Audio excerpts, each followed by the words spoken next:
Rebirth of queen girl episode 3। अब तक इस कहानी में हमने अब तक देखा कि अनाया बस उन तीनों के बारे में जानना चाहती थी। विक्रांत राजावत के बारे में तो उसको सब पता था, अपने पिछले जन्म में उसने इसके सारे कारनामे अपने मुंह से सुनते थे। पर वो इन तीनों से पूरी तरह अनजान थी। उसको विक्रांत राजावत के साथीदार और उसके दुश्मनों के बारे में जानना था। वो ये भी जानती थी कि उससे बेहद कुछ ऐसा है जो छुपा हुआ है। अगर उसको फ्यूचर बदलना है, अपनों की जान बचानी है, उनको सेफ रखना है, तो उसको पहले खुद को स्ट्रॉन्ग करना होगा और साथ में ही अपने दुश्मनों का पता लगाकर हमेशा उनसे एक कदम आगे ही रहना था। वो ये सब सोच ही रही थी, तभी उसका ध्यान विक्रांत राजावत की बातों से टूटता है, जो कि अपने सामने बैठे हुए आदमी से कह रहा था, आप बिल्कुल बेफिक्र रहो, मैं सब संभाल लूंगा। सब रेडी है, अब बस एक बार और मित्तल मैंशन और कॉर्पोरेशन में इस विक्रांत राजावत की एंट्री और उसके साथ ही उनकी बर्बादी की शुरुआत होने वाली है। ये सुनते ही अनाया की आंखें आग उगलने लगी। उसका गुस्सा देख मारिया उसके कंधे पर हाथ रखकर उसका शांत करने की कोशिश करती है। अनाया खुद को कंट्रोल करती है। उसके बाद वो विवान और शेखर की तरफ देखकर, उन तीनों पर नजर रखो, मुझे उनके बारे में सब कुछ जानना है। हर एक छोटी से छोटी और बड़ी बात कुछ भी छूटना नहीं चाहिए। अनाया की बात पर दोनों ही उसका हाँ कहते हैं। उसके बाद वो मारिया की तरफ देखकर कहती है, तुम क्या कहना चाहती थी कुछ देर पहले? जिस पर मारिया कहती है, अनु मुझे उन तीनों को देखकर ऐसा लगता है जैसे मैंने इनको कहीं तो देखा है। उद्धरण चिन्ह। मारिया की बात पर विवान और शेखर भी कहते हैं, हाँ अनु हमको भी ऐसा ही लग रहा है, पर कहाँ ये याद नहीं आ रहा है। ऊपर तीनों ने अपने चेहरे से मास्क को भी निकला, अगर निकाला होता तो जट से पहचान जाते।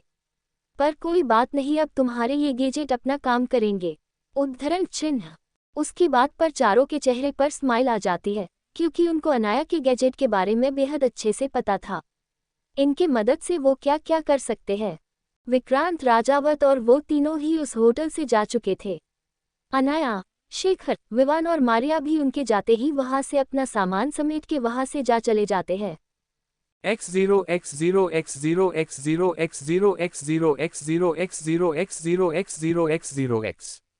अब आगे अनाया उस होटल से सीधा मित्तल मैंशन चली जाती है।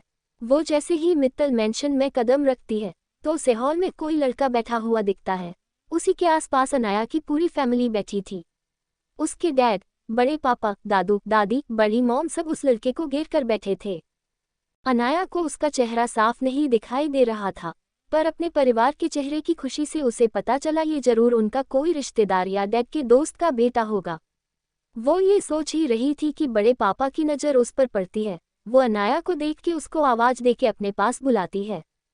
अनाया अपने बड़े पापा के बुलाने से होश में आ जाती है। वो उनके पास जाने लगती है। सबकी नज़र भी उस पर गई। बड़े पापा के बुलाने पर अनाया अपना बैग वहाँ पर खड़ी एक मेड को देती है। वो अनाया का बैग लेके उसके रूम में रखने के लिए चली जाती है। अनाया जाके अपने डैड और बड़े पापा के बीच में बैठ जाती है तो उसकी नज़र उसके सामने बैठे लड़के वो जाती है जो उसी को देख रहा था। अनाया को वो कौन है ये नहीं पता था। अपने पिछले जन्म में भी उसने उसे नहीं देखा था और देखती भी कैसे वो हमेशा मित्तल मैंशन दूर जो भागती थी। अनाया के डैड उन दोनों को एक दूसरे इंट्रोड्यूस करते हैं। वो अनाया से कहते हैं, प्रिंसेस ये मेरे बेस्ट फ्रेंड ऋषि सिंघानिया का इकलौता बेटा अयान सिंघानिया है, और अयान ये मेरी बेटी और इस परिवार की जान। उद्धरण चिन्ह। उनके इंट्रोड्यूस करने के बाद दोनों ही एक दूसरे को ही कहते हैं। बड़े पापा अनाया से आगे बोलते हैं, अनु ये अब से यही मित्तल मैंशन में ही रहेगा। ये कुछ ही दिन पहले लंदन से आया है, इसका ये पर कोई नहीं है। ये तो अच्छा हुआ आज हर्ष की मुलाकात इससे हुई, तब वो इसे पर लेके आया। वैसे भी ऋषि का बेटा है, वो मेरे लिए हर्ष जैसा ही था। अब वो नहीं रहा तो उसके बेटे को इसे अनाथ की तरह नहीं रहने दे सकते, ना तो ये हमारे साथ रहेगा। उद्धरण चिन्ह। अनाया कुछ नहीं कहती, बस अपना सिर हिला देती है। वो अपने डैड और पूरी फैमिली से कहती है, और आप सब बातें करो, मैं बेहद थक गई हूँ, मैं रूम में जा रही हूँ। उसकी बात पर दादी कहती है, हाँ हम तो बोल ही गए थे, तुम जाओ, मैं तुम्हारे रूम में जूस और कुछ खाने को भेजती हूँ। उद्धरण चिन्ह। अपनी दादी के बात पर अनाया कहती है, थैंक यू दादी। उद्धरण चिन्ह। इतना कहकर वो दादी के गाल पर किस करके वहां से अपने रूम की तरफ चली जाती है। उसकी हरकत पर वहां बैठे सभी के चेहरे पे हंसी आ जाती है। बस अयान को छोड़कर शायद ही उस किसी ने कभी मुस्कुराते हुए देखा था। वो जब भी थोड़ी बेहद स्माइल करता वो उसके दिल से नहीं होती, फेक ही होती थी। अयान की नज़र तो जब से अनाया वहां आकर उसके सामने बैठी तब से उसके ऊपर ही थी। वो उसकी गहरी काली आंखें में कहीं खो गया था। पता नहीं, पर उसको उसे देखने के बाद बेहद अजीब सी ही फीलिंग आ रही थी। कुकी अच्छी थी। वो पहले तो मित्तल मेंशन में रहने नहीं वाला था, वो कुछ भी बहाना करके ये से जाने वाला था, पर अब जब से उसने अनाया को देखा था अब उसको ये से जाने का मन ही नहीं करता और वो यही रहने का डिसाइड करता है। दादू एक सर्वेंट को कहकर अयान को उसका रूम दिखने को कहते हैं, जो कि बिल्कुल अनाया के सामने वाला ही था। पर ये बात अयान को नहीं पता थी। अनाया का रूम 3rd फ्लोर पर था। उस फ्लोर पर सिर्फ 4 ही रूम थे। एक अनाया का जो कि उस फ्लोर का सबसे बड़ा रूम था, बाकी के 2 उसके 2 भाइयों के और एक अभी अयान को दिया था, और जो दूसरा था वो अनाया के रूम से ही अटैच था। वो अनाया का म्यूजिक रूम था, जो कि अभी ही कुछ दिन पहले उसके डैड ने उसके लिए रेडी किया था।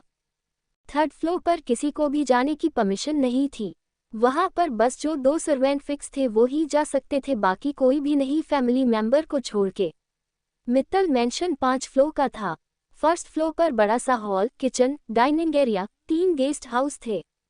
2nd फ्लोर पर बड़े पापा और बड़ी मॉम का रूम, उसके डैड का रूम और दादी दादू का रूम था। साथ में ही वहां पर 2 स्टडी रूम भी थे, जो कि दादू और बड़े पापा के सेपरेट स्टडी रूम थे।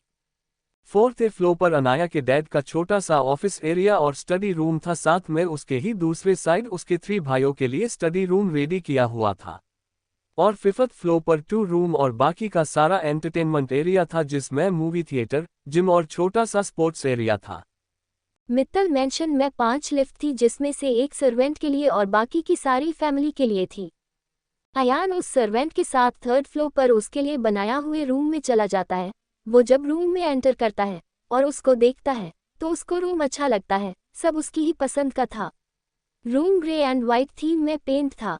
बड़ा सा किंग साइज बेड, थोड़ी ही दूरी पर एक सोफा। रूम में 3 डोर थे, जिसमें एक बालकनी का था, दूसरा बाथरूम का और तीसरा ड्रेसिंग रूम। अयान को अपना रूम पसंद आ गया था। सर्वेंट उसको चेंज करने के लिए अनाया के भाई का ड्रेस देता है, जो कि नए ही कपड़े का सेट था। जब तक उसके कपड़े न आ जाए, अयान भी वो कपड़े लेके बाथरूम में फ्रेश होने के लिए चला जाता है, पर जाने से पहले अपने असिस्टेंट को मैसेज करके अपना सामान मित्तल मेंशन लाने को कहता है। अयान के वहां से जाने के बाद हॉल में बैठे सबके चेहरे पर जो थोड़ी देर पहले खुशी थी वो गायब हो जाती है। वहां पर दर्द और उदासी ने जगह ली। दादी सबसे कहती है, अयान जब छोटा था तो कितना शरारती और हंसता खेलता बच्चा था, पर अब देखो ऋषि, अयान के पापा और आराधना, अयान की मॉम की उस एक्सीडेंट में डेथ होने की बाद बच्चा बिल्कुल शांत ही हो गया। वो उस वक्त बस 5 साल का था। हमने जब उसको अपने साथ लाना चाहा तो उस वक्त उसकी फैमिली ने हमें उसके पास तक भटकने नहीं दिया। उद्धरण चिन्ह। इतना कहकर वो रोने लगी। दादू ने उनको संभला और बोले, चुप हो जाओ सुवर्ण, अब तो वो हमारे बीच है, हमारे पास, अब उसको हम इतना प्यार देंगे कि वो फिर से पहले के जैसा होगा। उद्धरण चिन्ह। उनकी बात पर बड़ी माँ भी हाँ में हाँ मिलते हुए कहती है, हाँ मॉम आप शांत हो जाओ, नहीं तो आपकी तबीयत खराब हो जाएगी। हम सब हैं ना अब उसके साथ। उद्धरण चिन्ह। दादी सबके समझने पर शांत हो गई। अनाया के बड़े डैड और डैड अपनी मॉम के सामने घुटने पर बैठकर उनसे कहते हैं, मॉम हम जानते हैं आपके लिए ऋषि भी हमारे जैसे ही आपका बेटा था, आपने उसको बेटे का प्यार दिया है, आप बिल्कुल भी चिंता मत करना, उसकी आखिरी निशानी अब हमारे पास है, हम उसको एक परिवार का प्यार देंगे। और साथ में वो ऐसा क्यों हो गया है, बिना किसी इमोशन का, शांत, हम उसके बारे में पता लगाएंगे। आप बिल्कुल भी चिंता मत करना, अपनी सेहत का ख्याल रखना बस। उद्धरण चिन्ह। दादू भी अपने दोनों बेटे की बात पर सहमति जताते हुए अपनी वाइफ को सांत्वना देते हैं। विक्रांत राजावत उस होटल से निकलकर सीधा राजावत विला के अंदर चला गया, जहां पर सुरभि राजावत पहले से ही हाल में बैठकर उसका वेट कर रहा था। विक्रांत को आता देख सुरभि उनको पानी का ग्लास देती है। विक्रांत पानी पी लेता है। विक्रांत के पानी पीने के बाद सुरभि उससे पूछती है, चाचू आप जिस काम से गए वो काम हो गया क्या? उद्धरण चिन्ह। वो बेहद ही बेसब्री से विक्रांत से ये सब पूछ रही थी। विक्रांत उसको इतना बेसब्र देख के उसको पहले शांत होने को कहता है, उसके बाद वो उसे कहता है, हाँ सब हमारे फीवर में ही है, अब बस कैसे भी करके मित्तल परिवार में अपनी जगह बनानी है, फिर सब हमारे मुताबिक ही होगा। क्वोट। उनकी बात पर सुरभि बेहद खुश हो जाती है। वो उनसे कहती है, सच चाचू। उद्धरण चिन्ह। विक्रांत राजावत उससे कहता है, हाँ गुड़िया मैं सच बोल रहा हूँ, तुमको बस कैसे भी करके अनाया मित्तल से दोस्ती करनी है, उसके करीब जाना है। उद्धरण चिन्ह। उनकी बात पर सुरभि मुंह बनाकर कहती है, ओह चाचू, मैं उस नक्चड़ी से दोस्ती करूंगी, पर आजकल मुझे उसका बिहेवियर बदला बदला सा लग रहा है। पर कोई बात नहीं, मैं भी आपकी ही भतीजी हूँ, मैं उसे दोस्ती और उसको मुझ पर आंख बंद करके विश्वास करने पर मजबूर कर ही दूंगी। उसकी बात पर विक्रांत राजावत कहता है, ये हुना सुरभि वाली बात। उद्धरण चिन्ह। इतना कहकर दोनों हंसने लगते हैं। अनाया जब अपने रूम में आती है तो उसके फ़ोन पर एक मैसेज आता है, जिसे पढ़कर वो अपना लैपटॉप लेके स्टडी टेबल पर बैठ जाती है।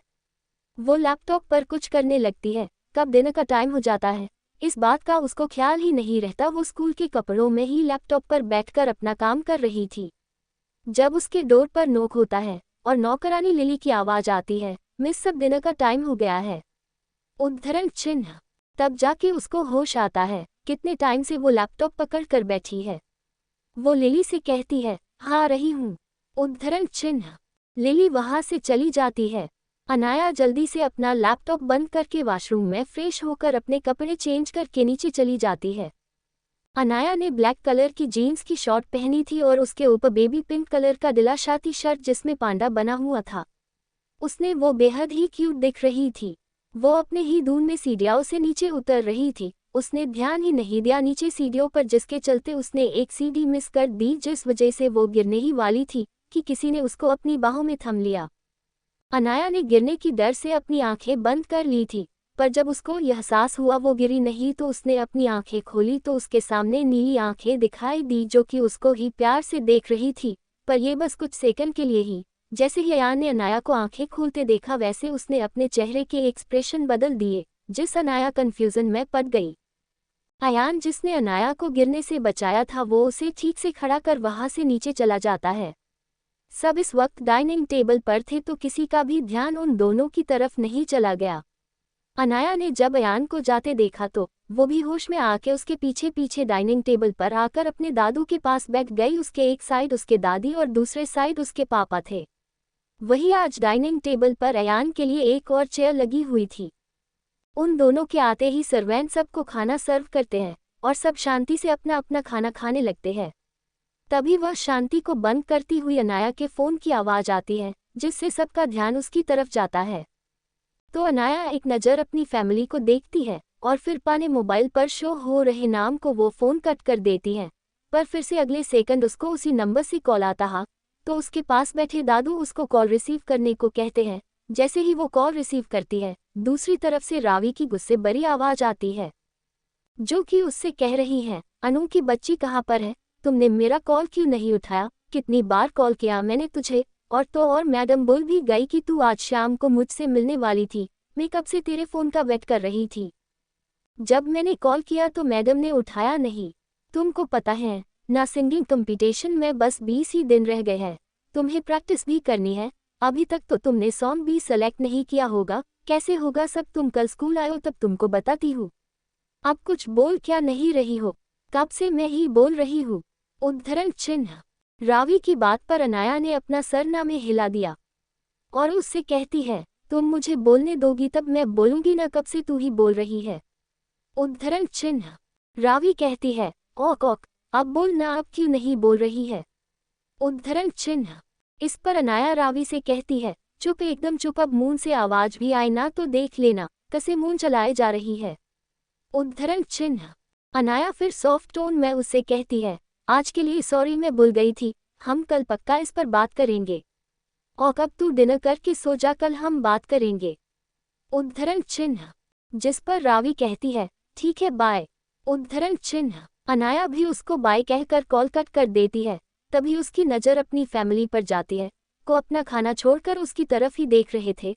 तो अनाया अपनी आईब्रो उचकाकर उनसे कहती है, क्या। उद्धरण चिन्ह।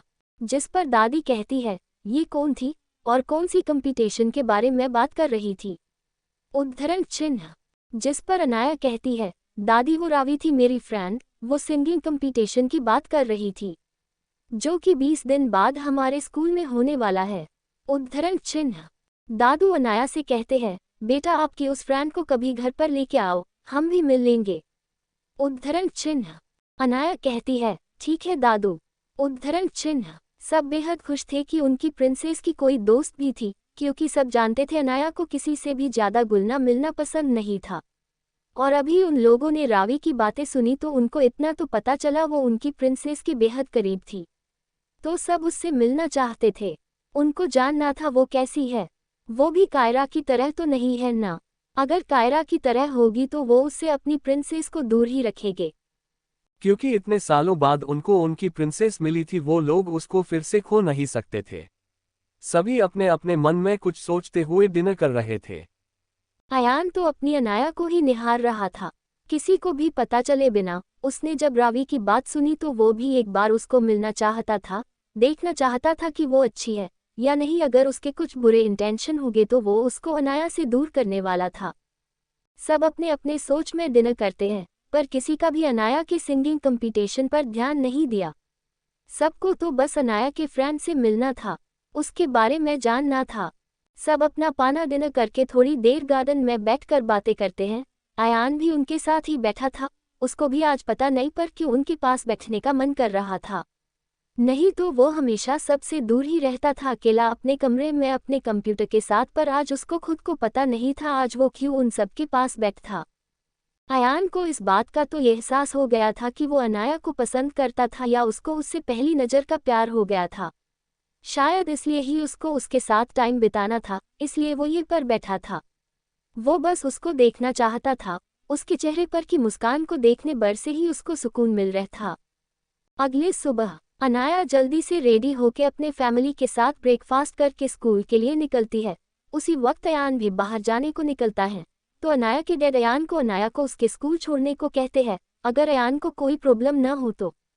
अयान को तो यही चाहिए था, वो कैसे भी करके अनाया के साथ वक्त बिताना चाहता था। वो हर्षवर्धन जी को हाँ कहता है, तो अनाया को न चाहे हुए भी अपने डैड के कहने पर अयान के साथ स्कूल जाना पड़ता है। अयान और अनाया के जाते ही बड़े पापा अपने छोटे भाई से कहते हैं, हर्ष मैं जो सोच रहा हूँ तो वो तो नहीं करना चाहता ना। उद्धरण चिन्ह। अपने भाई के ऐसे कहने से हर्षवर्धन जी हड़बड़ा जाते हैं। वो अपने भाई से आंखें चुराते हुए कहते हैं, भाई आप क्या सोच रहे हो, ये मुझे कैसे पता होगा। उद्धरण चिन्ह। इतना कहकर अपने भाई के आगे के सवालों से बचने के लिए अपने भाई से कहते हैं, भाई आज मेरी एक इम्पोर्टेंट मीटिंग है तो मैं चलता हूँ, मिलते हैं ऑफिस में। उद्धरण चिन्ह। इतना कहकर वो वहां से ऐसे गायब हो जाते हैं कि जैसे उनके पीछे कोई बुत पड़ा है। उनके वहां से जाते ही बड़े पापा यानी कि देवराज मित्तल अपने आप से ही कहते हैं, हर्ष मैं कोई बच्चा नहीं हूँ, मैं सब समझता हूँ, तुम क्या करने की कोशिश कर रहे हो। मुझे उससे कोई प्रॉब्लम नहीं, बस बच्चे खुश रहे। इतना कहकर वो अपनी कार में बैठ के अपनी मीटिंग के लिए चले जाते हैं। कार में अयान और अनाया दोनों ही बैक सीट पर बैठे थे।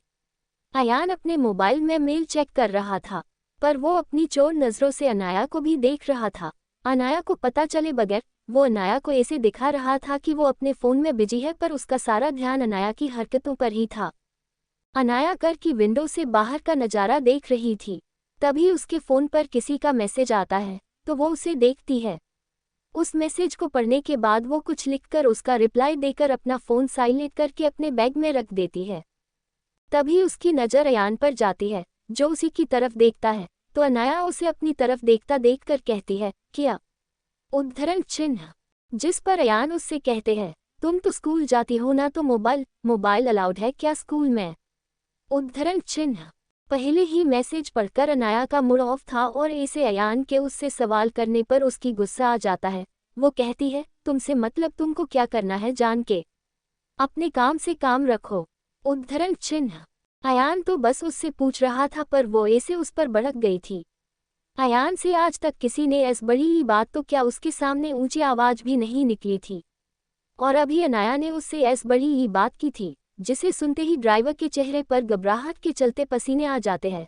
उसके बॉस को गुस्सा ना आए और वो मिस को कुछ बोल ना दे, पर उसकी सोच के उलट अयान इस बात को मुस्कुराकर टाल दी। अपने बॉस को ऐसे बिहेव करते और मुस्कुराते देखकर ड्राइवर को तो अपनी आंखों पर विश्वास ही नहीं हो रहा था। वो खुद को शांत करके अपना ध्यान ड्राइविंग पर केंद्रित करता है, उसको अपनी इतनी अच्छी जॉब गंवानी नहीं थी। कार अनाया के स्कूल के आगे जाके रुकती है, कार के रुकते ही अनाया बिना अयान की तरफ ध्यान दिए जल्दी से डोर खोल कर कर से उतर कर स्कूल के गेट के अंदर चली जाती है। अयान जब तक उसकी तरफ देखता है जब तक वो उसकी आंखों ले ओझल नहीं हो जाती। उसके बाद वो ड्राइवर को कार ऑफिस के जाने को कहता है। अनाया अपने क्लास में जाके अपनी सीट पे जाके बैठ जाती है। रावी अभी तक क्लास में नहीं आया थी। क्लास शुरू होने में बस कुछ ही मिनट बाकी थे। तभी रावी भागते हुई क्लास में एंटर करती है और अनाया के पास जाके बैठ जाती है। वो हाफ रही थी। अनाया उसकी तरफ पानी की बोतल बढ़ा देती है तो वो बिन कुछ कहे पानी पी लेती है। वो थोड़ी नॉर्मल हो जाती है। अनाया उसकी तरफ देखकर कहती है, क्या कोई पागल कुत्ता पीछे पड़ा था क्या जो तुम्हारी ये हालात हो गई है? उद्धरण चिन्ह। जिस पर रावी मून बनाते हुए उससे कहती है, कोई पागल कुत्ता पीछा नहीं पड़ा था, कार खराब हो गई थी इसलिए टैक्सी से आना पड़ा। क्लास स्टार्ट होने में बस 10 मिनट बचे थे इसलिए मैं ये पर दौड़ के आ गई थी। उद्धरण चिन्ह। तभी कॉल्स में टीचर आती है जिसे दोनों शांत होकर अपनी क्लास अटेंड करते हैं। एक बाद एक क्लास के बाद लंच ब्रेक में दोनों ही कैंटीन चले जाते हैं। तभी रावी अनाया से कहती है, अनु हम आज क्लास के बाद तुम्हारी सिंगिंग प्रैक्टिस के लिए मेरे घर चलेंगे। उद्धरण चिन्ह। जिस पर अनाया उससे कहती है, तुम्हारे घर नहीं आज तुम मेरे साथ मेरे घर चलोगी, मेरी फैमिली के मेंबर तुमसे मिलना चाहते हैं। उद्धरण चिन्ह। उसकी बात और रावी खुशी से हामी भरती है। वो दोनों ऐसे ही बातें करते अपना लंच कर रहे थे। तभी वहां पर सुरभि आ जाती है और वो अनाया से कहती है, ही अनाया क्या मैं तुम लोगों के साथ बैठ सकती हूँ? वो क्या है ना एक्चुअली सारी सीट फुल है, कोई जाग ही नहीं, तो क्या मैं ये बैठ सकती हूँ? उद्धरण चिन्ह। अनाया एक बार उसकी तरफ देखती और फिर पूरे कैंटीन में सच में कोई भी सीट खाली नहीं थी तो वो उसे वहां पर बैठने की परमिशन दे देती है। उसके साथ नेहा भी थी। दोनों ही अनाया और रावी की सामने वाली सीट पर बैठ जाते हैं। रावी का तो उन दोनों को देखकर मुंह बन गया था। सुरभि बार बार अनाया से बात करने की कोशिश कर रही थी पर अनाया उसके सवाल पर बस हाँ हूँ में ही जवाब दे रही थी। उसको उसके साथ बात करने में कोई भी इंटरेस्ट नहीं था। सुरभि और कुछ उस कहती उससे पहले ही रावी और अनाया अपने सीट से उठते और उन दोनों से अनाया कहती है, हमारा हो गया, तुम लोग आराम से अपना लंच करना, बाय। उद्धरण चिन्ह। उनके जाते हाथ सुरभि को बेहद गुस्सा आता है। वो अनाया से कितने प्यार से बात कर रही थी पर वो उसको बस हाँ हूँ ही के रही थी, जैसे उसको सुरभि के साथ बात करने में कोई भी इंटरेस्ट ही नहीं था।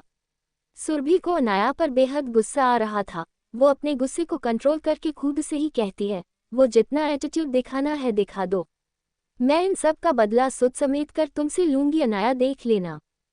शहर के बीचों बीच एक रेजिडेंशियल बिल्डिंग के 14 फ्लोर पर बने एक 4 BHK फ्लैट के एक रूम में 3 लोग कंप्यूटर के सामने बैठकर किसी की जासूसी कर रहे थे। तभी कंप्यूटर की स्क्रीन पर उनको कुछ ऐसा दिखता जिसे देखकर उनके होश उड़ जाते हैं। तीनों के चेहरे पर परेशानी साफ नजर आ रही थी। ये तीनों और कोई नहीं बल्कि मारिया, विवान और शेखर होते हैं। अपने आगे की फुटेज देखकर मारिया विवान की तरफ देखकर उससे कहती है, विवान जल्दी से कार लेके अनु के स्कूल पहुंचो और शेखर तुम शहर से बाहर जाने वाले रास्ते की तरफ जल्दी निकलो। मैं तुम सबको आगे की सारी इंस्ट्रक्शन और इन सब के हर एक कदम के बारे में बताती रहूंगी। मारिया की बात और वक्त की नजाकत देख के दोनों ही मारिया के ऑर्डर मानकर जल्दी से अपने अपने काम पर लग जाते हैं। अनाया को इस वक्त अपनी इंग्लिश की क्लास अटेंड कर रही थी। तभी अचानक उसकी बेचैनी होने लगती है, जैसे कुछ बेहद बुरा होने वाला है। उसे कुछ समझ ही नहीं आ रहा था। तभी उसकी नज़र डेट पर चली जाती है, आज 25 अक्टूबर, जिसको देख के उसको कुछ याद आता है। जिसको याद आते ही वो बेहद घबरा जाती। अपनी घड़ी पर टाइम देखती है तो उसमें 2 बजे थे। अभी भी उसके पास 1 घंटा था। वो जल्दी से चालू क्लास से उठकर बिना किसी का इंतजार किए क्लासरूम से बाहर निकल जाती है। सारे स्टूडेंट और टीचर उसको ऐसे कॉल से भागते हुए देख रहे थे। टीचर को अनाया के बैकग्राउंड के बारे में पहले से ही पता था, इसलिए वो उसके इस तरह अचानक रूम से बिना किसी परमिशन का जाते देख के कुछ नहीं कहती, पर क्लास में बैठे स्टूडेंट अपने आप में खुशुर फुशुर करने लगते हैं। जिसे देख टीचर उनकी डांटती है और उनको पढ़ाई पर ध्यान देने के लिए कहती है। स्टूडेंट भी टीचर के डर से चुप होकर टीचर जी पढ़ा रही थी उस पर ध्यान देने लगता है। रावी को अनाया को ऐसे क्लास से भागते देख कुछ समझ नहीं आ रहा था। आखिर ऐसा क्या हुआ जिस वजह से अनाया ऐसे बीच में क्लास से उठकर चली गई? पर अब वो कुछ नहीं कर सकती थी। वो बस स्कूल के बाद अनाया से इस बारे में पूछेगी, ये सोचकर वो आगे क्लास पर ध्यान देने लगती है। इधर अनाया क्लास से निकलकर सीधा स्कूल के बाहर पर गेट की तरफ चली जाती है।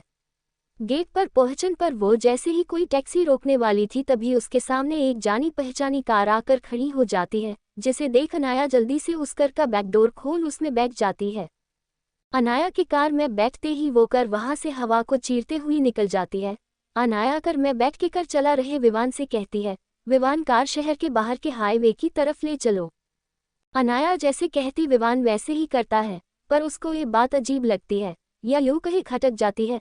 अनाया को तो उसने अभी तक बताया ही नहीं, गिर भी अनाया को कैसे पता चला वो कार को हाईवे की तरफ ले जाने को कह रही है। पर वो अभी अनाया से कुछ भी कहना जरूरी नहीं समझता, क्योंकि अभी अनाया बेहद ही टेंस और घबराई हुई दिख रही थी। इसलिए वो अभी चुप ही रहकर तेजी से अपनी कार को शहर के बाहर के हाईवे की तरफ बढ़ा रहा था। अनाया अपनी वॉच में टाइम देखती है तो उसके पास अभी भी 30 मिनट थे। कुछ ही समय में वो शहर के बाहर जाने वाले हाईवे तक पहुंच गए थे। अनाया जब वहां जाके देखती है तो वो एक राहत की सांस लेता है। उसके पिछले जन्म में इस वक्त जो हुआ था वो अभी तक नहीं हुआ था, इसका मतलब अभी उसके हाथ में वक्त था, वो जो भी आगे होने वाला था उसको बदल सकती थी।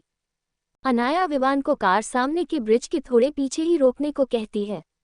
विवान भी अनाया की बात मानकर कार ब्रिज के कुछ दूरी और रोक देता है। कार के रुकते ही अनाया कार से निकलकर उस ब्रिज के कुछ कदम दूरी पर जाकर खड़ी होकर उस ब्रिज की तरफ देखती है। तभी उसके सामने जो उसके पिछली जन्म में हुआ था उसकी कुछ यादें याद आती है।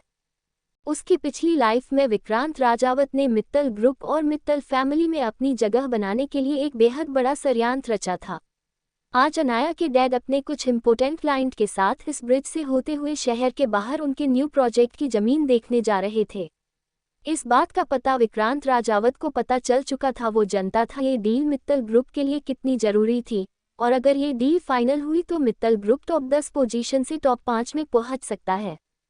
विक्रांत राजावत किसी भी हालत में ये होने देने वाला नहीं था, और उसी के साथ अगर उसने हर्षवर्धन मित्तल के साथ आए हुए इम्पोर्टेंट क्लाइंट की अगर धोखे से मर दिया तो इसका मित्तल कॉर्पोरेशन पर बुरा इफेक्ट पड़ने वाला था।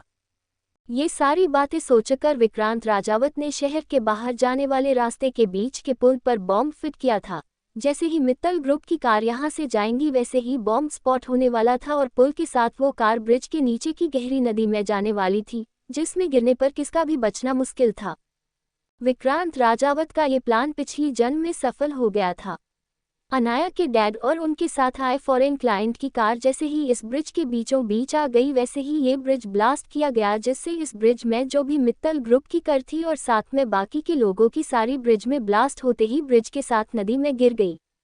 इस हादसे में अनाया के डैड के साथ जो फॉरेन क्लाइंट आए थे सारे मारे गए। साथ में अनाया के डैड के साथ आए हुए उनकी सेफ्टी के लिए बॉडीगार्ड और ड्राइवर ऑफिस के कुछ स्टाफ सब मर गए थे।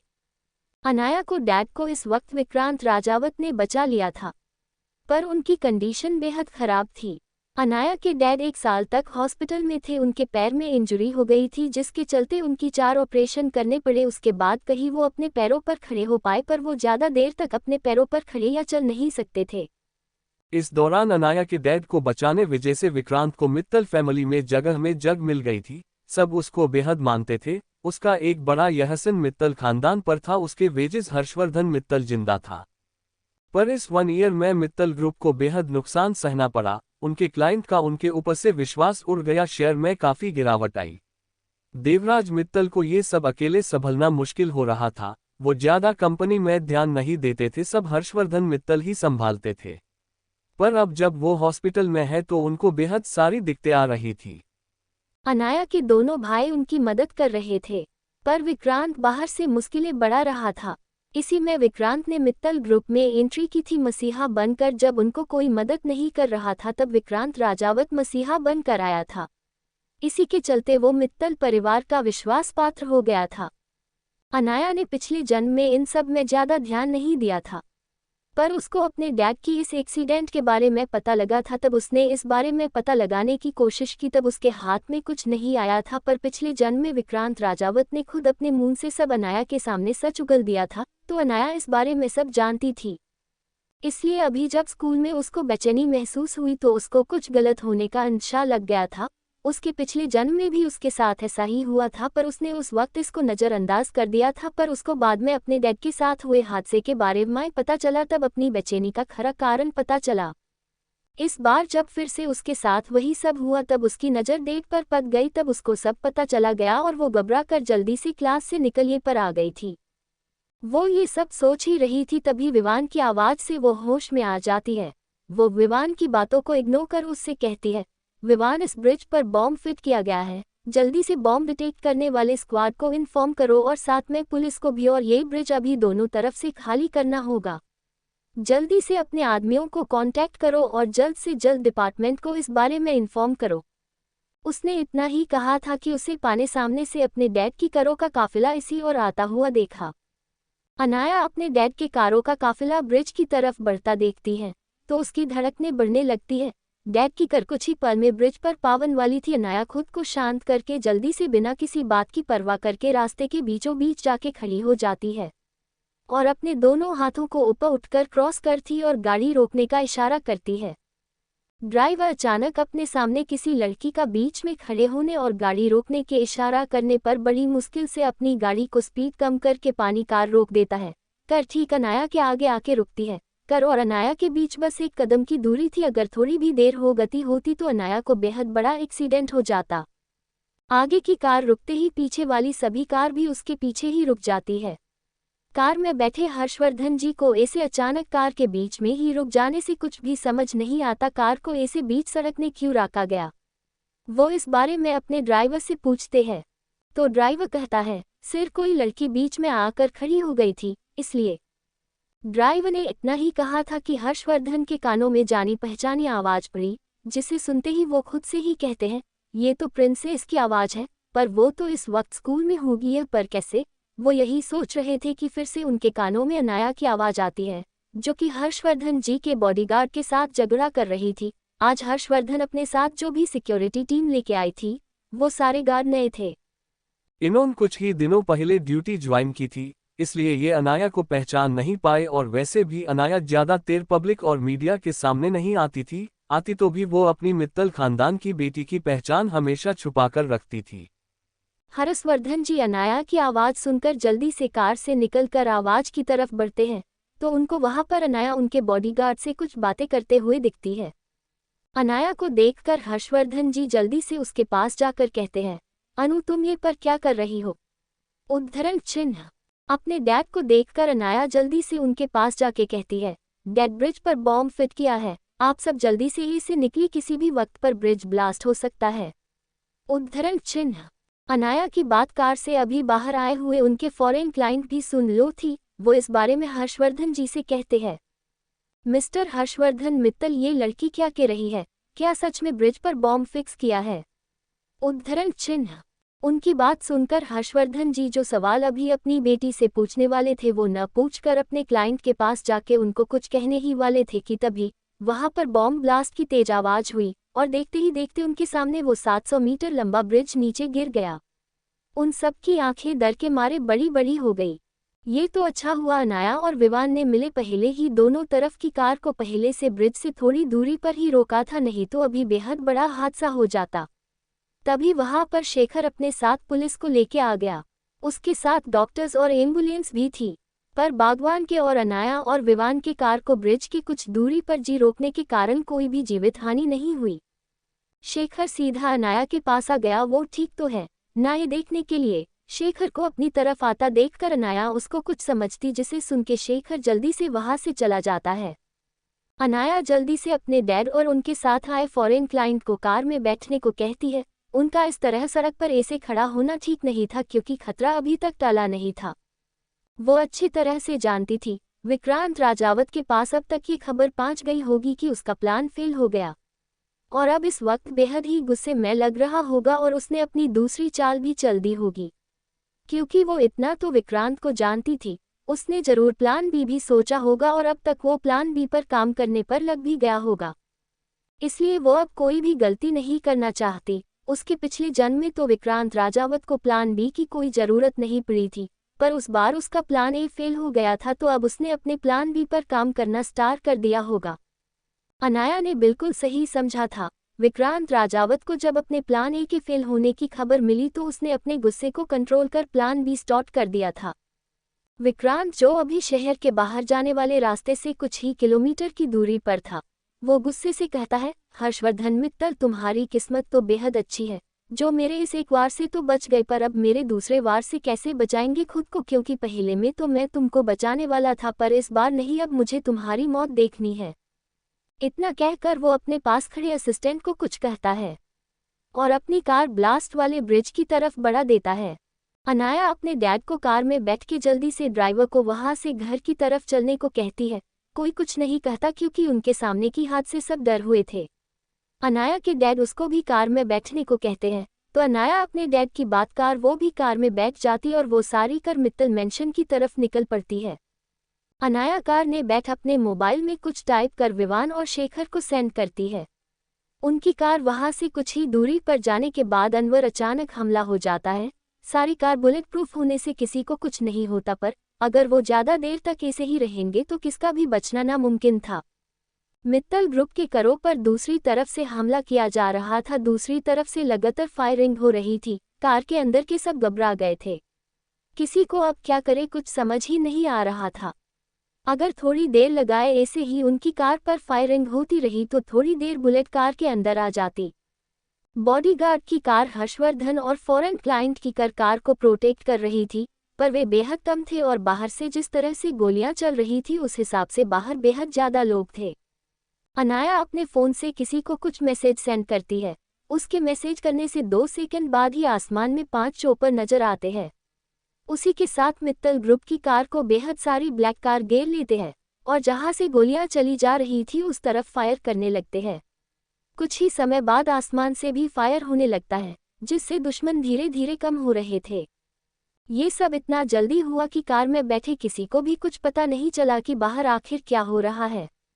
पर हर्षवर्धन जी को सब समझ आ गया था, ये सब उनकी बेटी की करतूत थी जिसकी वजह से ही वो आज जिंदा बचे हैं, नहीं तो आज उनके साथ क्या होने वाला था ये सोचकर ही उनकी रूह कांप जाती है।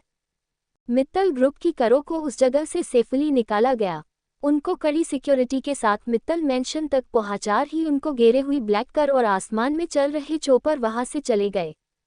अब तक हर्षवर्धन जी और हुए इस हमले और इस ब्रिज के गिरने की बात सबको पता चल चुकी थी। टीवी पर बार उसको टेलीकास्ट किया जा रहा था। जब इस न्यूज के बारे में मित्तल मेंशन में पता चला तो सबको हर्षवर्धन जी की बेहद चिंता हो रही थी। दादू और बड़े पापा हॉल में इधर से उधर चक्कर काट रहे थे, साथ में वो दोनों ही बार बार हर्षवर्धन जी को कॉल करने की कोशिश कर रहे थे, पर इसका कोई भी फायदा नहीं हुआ। उनका फोन बंद आ रहा था। उन लोगों ने उनके साथ आए सबको कॉल किया पर किसका भी कॉल नहीं लग रहा था, इसलिए सबके चेहरे पर चिंता की लेकर दुख रही थी। दादी और बड़ी मॉम भी बेहद परेशान थी। ऊपर से जब दादी को उनके खास आदमी से पता चला अनाया दोपहर को स्कूल से हड़बड़ी में कहीं चली गई है, उसका पता नहीं चल रहा है, तो वो और भी घबरा गई थी। उनको अनाया की चिंता भी आता रही थी, साथ में अपने बेटे की भी उनके बारे कुछ भी नहीं पता चल रहा था। तभी उनको बाहर बेहद सारी कार के रुकने की आवाज आती है और साथ में चोपर की भी, तो सब जल्दी से मेंशन से बाहर आते हैं। तो उनको अपने सामने कार से उतरते हुए हर्षवर्धन जी और अनाया और उनके साथ में ही फॉरेन से आए हुए क्लाइंट भी दिखते हैं। सबको सही सलामत देखकर सबकी परेशानी दूर हो जाती है। दादी आगे आकर अपनी पोती को गले लगा लेती है और अनाया को डांटते हुए कहती है, कहाँ गई थी आप, पता है हम कितने परेशान हो गई। पहले हर्षवर्धन पर हमले की न्यूज और उसके बाद तुम्हारा लापता होने की बात, हमारी तो चिंता से जान निकली जा रही थी। उद्धरण चिन्ह। बड़े पापा और दादू भी आगे बढ़कर हर्षवर्धन को गले लगाते हैं। वक्त की नजाकत देखकर अनाया अपनी दादी को संभलती है और उनको बाद में सब बताने को कहकर पहले अंदर चलने को कहती है। सबको भी वो क्यों अंदर चलने को कह रही है ये अच्छे से समझ आता है। सब जन मित्तल मेंशन के हॉल में आके बैठ जाते हैं। उनके साथ के बॉडीगार्ड को उनके कोटर में भेज दिया गया था। उनमें से कई जन घायल हो गए थे, तो उनकी रेस्ट और फर्स्ट एड की जरूरत थी। और वैसे भी अब वो सब मित्तल मेंशन में थे, तो उनको अब किसी से डरने की कोई बात ही नहीं थी। ये की सिक्योरिटी बेहद टाइट थी। हॉल का माहौल बेहद जी गर्म था। सर्वेंट सबको पानी और साथ में चाय और कॉफी सर्व करते हैं। हर्षवर्धन जी फॉरेन से आए हुए क्लाइंट से कुछ कहने के लिए मुंह खोलते हैं। तभी उन 4 फॉरेन क्लाइंट में से एक शुद्ध हिंदी में कहता है, मिस्टर हर्षवर्धन मित्तल, आपको कुछ भी कहानी की कोई ज़रूरत नहीं है। हमने पता लगा लिया है, ये सब आपके और हमारी पार्टनरशिप को तोड़ने के लिए हमारे और शायद आपके दुश्मनों का किया दारा है। बट यू डोंट वरी, हमारी ये डील इस एक हमले की वजह से टूटने वाली नहीं है। हमको आपका प्रपोजल अच्छा लगा और हम आपके साथ ही प्रोजेक्ट करना चाहते हैं। उद्धरण चिन्ह। मिस्टर जॉनसन इतना कहकर थोड़ी देर रुक जाते हैं और फिर एक बार सब की तरफ देखकर कहते हैं, आप लोग यही सोच रहे हो ना मुझको इस हमले के बारे में कैसे पता चला, ये सब किसने किया है? तो आपको मैं पहले ही बता दूं, मैं अगर किसी के साथ भी कोई प्रोजेक्ट करने से पहले उसके बारे में हर एक जानकारी निकलता हो और उसके पहले ही मेरे आदमी वहां पर पहुंच जाते हैं। वैसे ही आज मैं आपके साथ यह इस प्रोजेक्ट पर सिक्का मोर्ताब करने आया था, उससे पहले ही मेरे आदमी यह पर फैले हुए मेरी सिक्योरिटी के लिए, और अभी उनका ही मैसेज आया था। उन लोगों ने कहा है कि ये मेरे दुश्मन ने आपके दुश्मन के साथ हाथ मिला के हमला तय किया था। उद्धरण चिन्ह। उनकी बात सुनने के बाद मित्तल फैमिली के हर के मेंबर के चेहरे के भाव गहरे हो जाते हैं। एक के अंदर कुछ और हिलचल रहा था, ये किसी को भी पता नहीं था इस वक्त कौन क्या सोच रहा है। हर्षवर्धन जी कहते हैं, थैंक यू मिस्टर जॉनसन, हम पर विश्वास करने के लिए, और मुझे कोई प्रॉब्लम नहीं आपके साथ ये प्रोजेक्ट करने के लिए। हम इस बारे में बाद में बात करेंगे। अभी के लिए आप यही मित्तल मैंशन में ठहरिए, अभी के लिए आपका बाहर जाना सही नहीं है और आपके लिए मित्तल मैंशन सेफ जगह इस वक्त तो कोई नहीं है। उद्धरण चिन्ह। उनकी इस बात पर जॉनसन सहमति जताता है। उसके बाद हर्षवर्धन जी बटलर को मिस्टर जॉनसन और उनके सताए उनके पीए, असिस्टेंट और 2 सबॉर्डिनेट के उनका कमरा दिखाने को कहते हैं, साथ में उनकी हर एक जरूरत का ख्याल भी रखने को कहते हैं। बटलर अपनी मालिक की बात मानकर मिस्टर जॉनसन और उनके सताए और 3 लोगों को उनका कमरा दिखा देता है। अब जो भी प्रोजेक्ट के बारे में बात होने वाली थी वो कल होने वाली थी। मिस्टर जॉनसन के हॉल से जाने के बाद दादू सबको अपने अपने रूम में जाके रेस्ट करने की कहते हैं। जिसको जो भी सवाल है वो सब मिस्टर जॉनसन के ये से जाने के बाद उस पर बात करेंगे, ऐसा कहकर वो अपने रूम की तरफ चले गए। उनके साथ ही बाकी के फैमिली मेंबर भी अपने अपने रूम में चले गए थे। न्यूयॉर्क। एक ऊंची इमारत के टॉप फ्लोर पर एक कांच से बने हुए केबिन में एक लड़का अपना काम कर रहा था। वो बेहद ही सीरियसली अपना काम कर रहा था। तभी उसके केबिन का गेट जोर से खुलता और कोई भागते हुए उसके केबिन में एंटर करके उसके सामने वाली चेयर पर आकर बैठता है। किसी के बिना परमिशन के ऐसे उसके केबिन में एंटर कर उसके सामने वाली सीट पर बैठने से उसको बेहद गुस्सा आ जाता है। उसका चेहरा गुस्से से लाल हो जाता है। वो अभी जो काम कर रहा था वो साइड में करके अपनी गुस्से बारी आंखों से अपने सामने बैठे हुए इंसान को देखने लगता है, जो कि दौड़ते हुए आने से अभी हाँफ रहा था। अपने सामने बैठे उसी की उम्र के लड़के को देखकर उसकी आंखों का गुस्सा गायब हो जाता है। वो अपने सामने बैठे लड़के से कुछ कहने ही वाला था कि तभी वो लड़का उसके कुछ बोलने से पहले उस ऐसे कुछ ऐसा कहता है, जिसे सुनकर उस लड़के के एक्सप्रेशन चेंज हो जाते हैं। लड़का अपने सामने बैठे उसी के उम्र के लड़के की बात सुनकर अपनी चेयर से खड़ा होकर अपने केबिन में लगे कांच की खिड़की के पास जाके खड़ा हो जाता है। इस वक्त वो क्या सोच रहा है या उसके मन में क्या चल रहा है, ये बताना मुश्किल था। थोड़ी देर ग्लास से बाहर देखने के बाद वो अपना फ़ोन निकल कर किसी को कॉल करके इंडिया के 2 टिकट बुक करने को कहता है। उसके बाद वो पीछे मुड़कर अपनी ही किसी सोच में गुम अपनी उम्र के लड़के की तरफ देखकर कहता है, लव।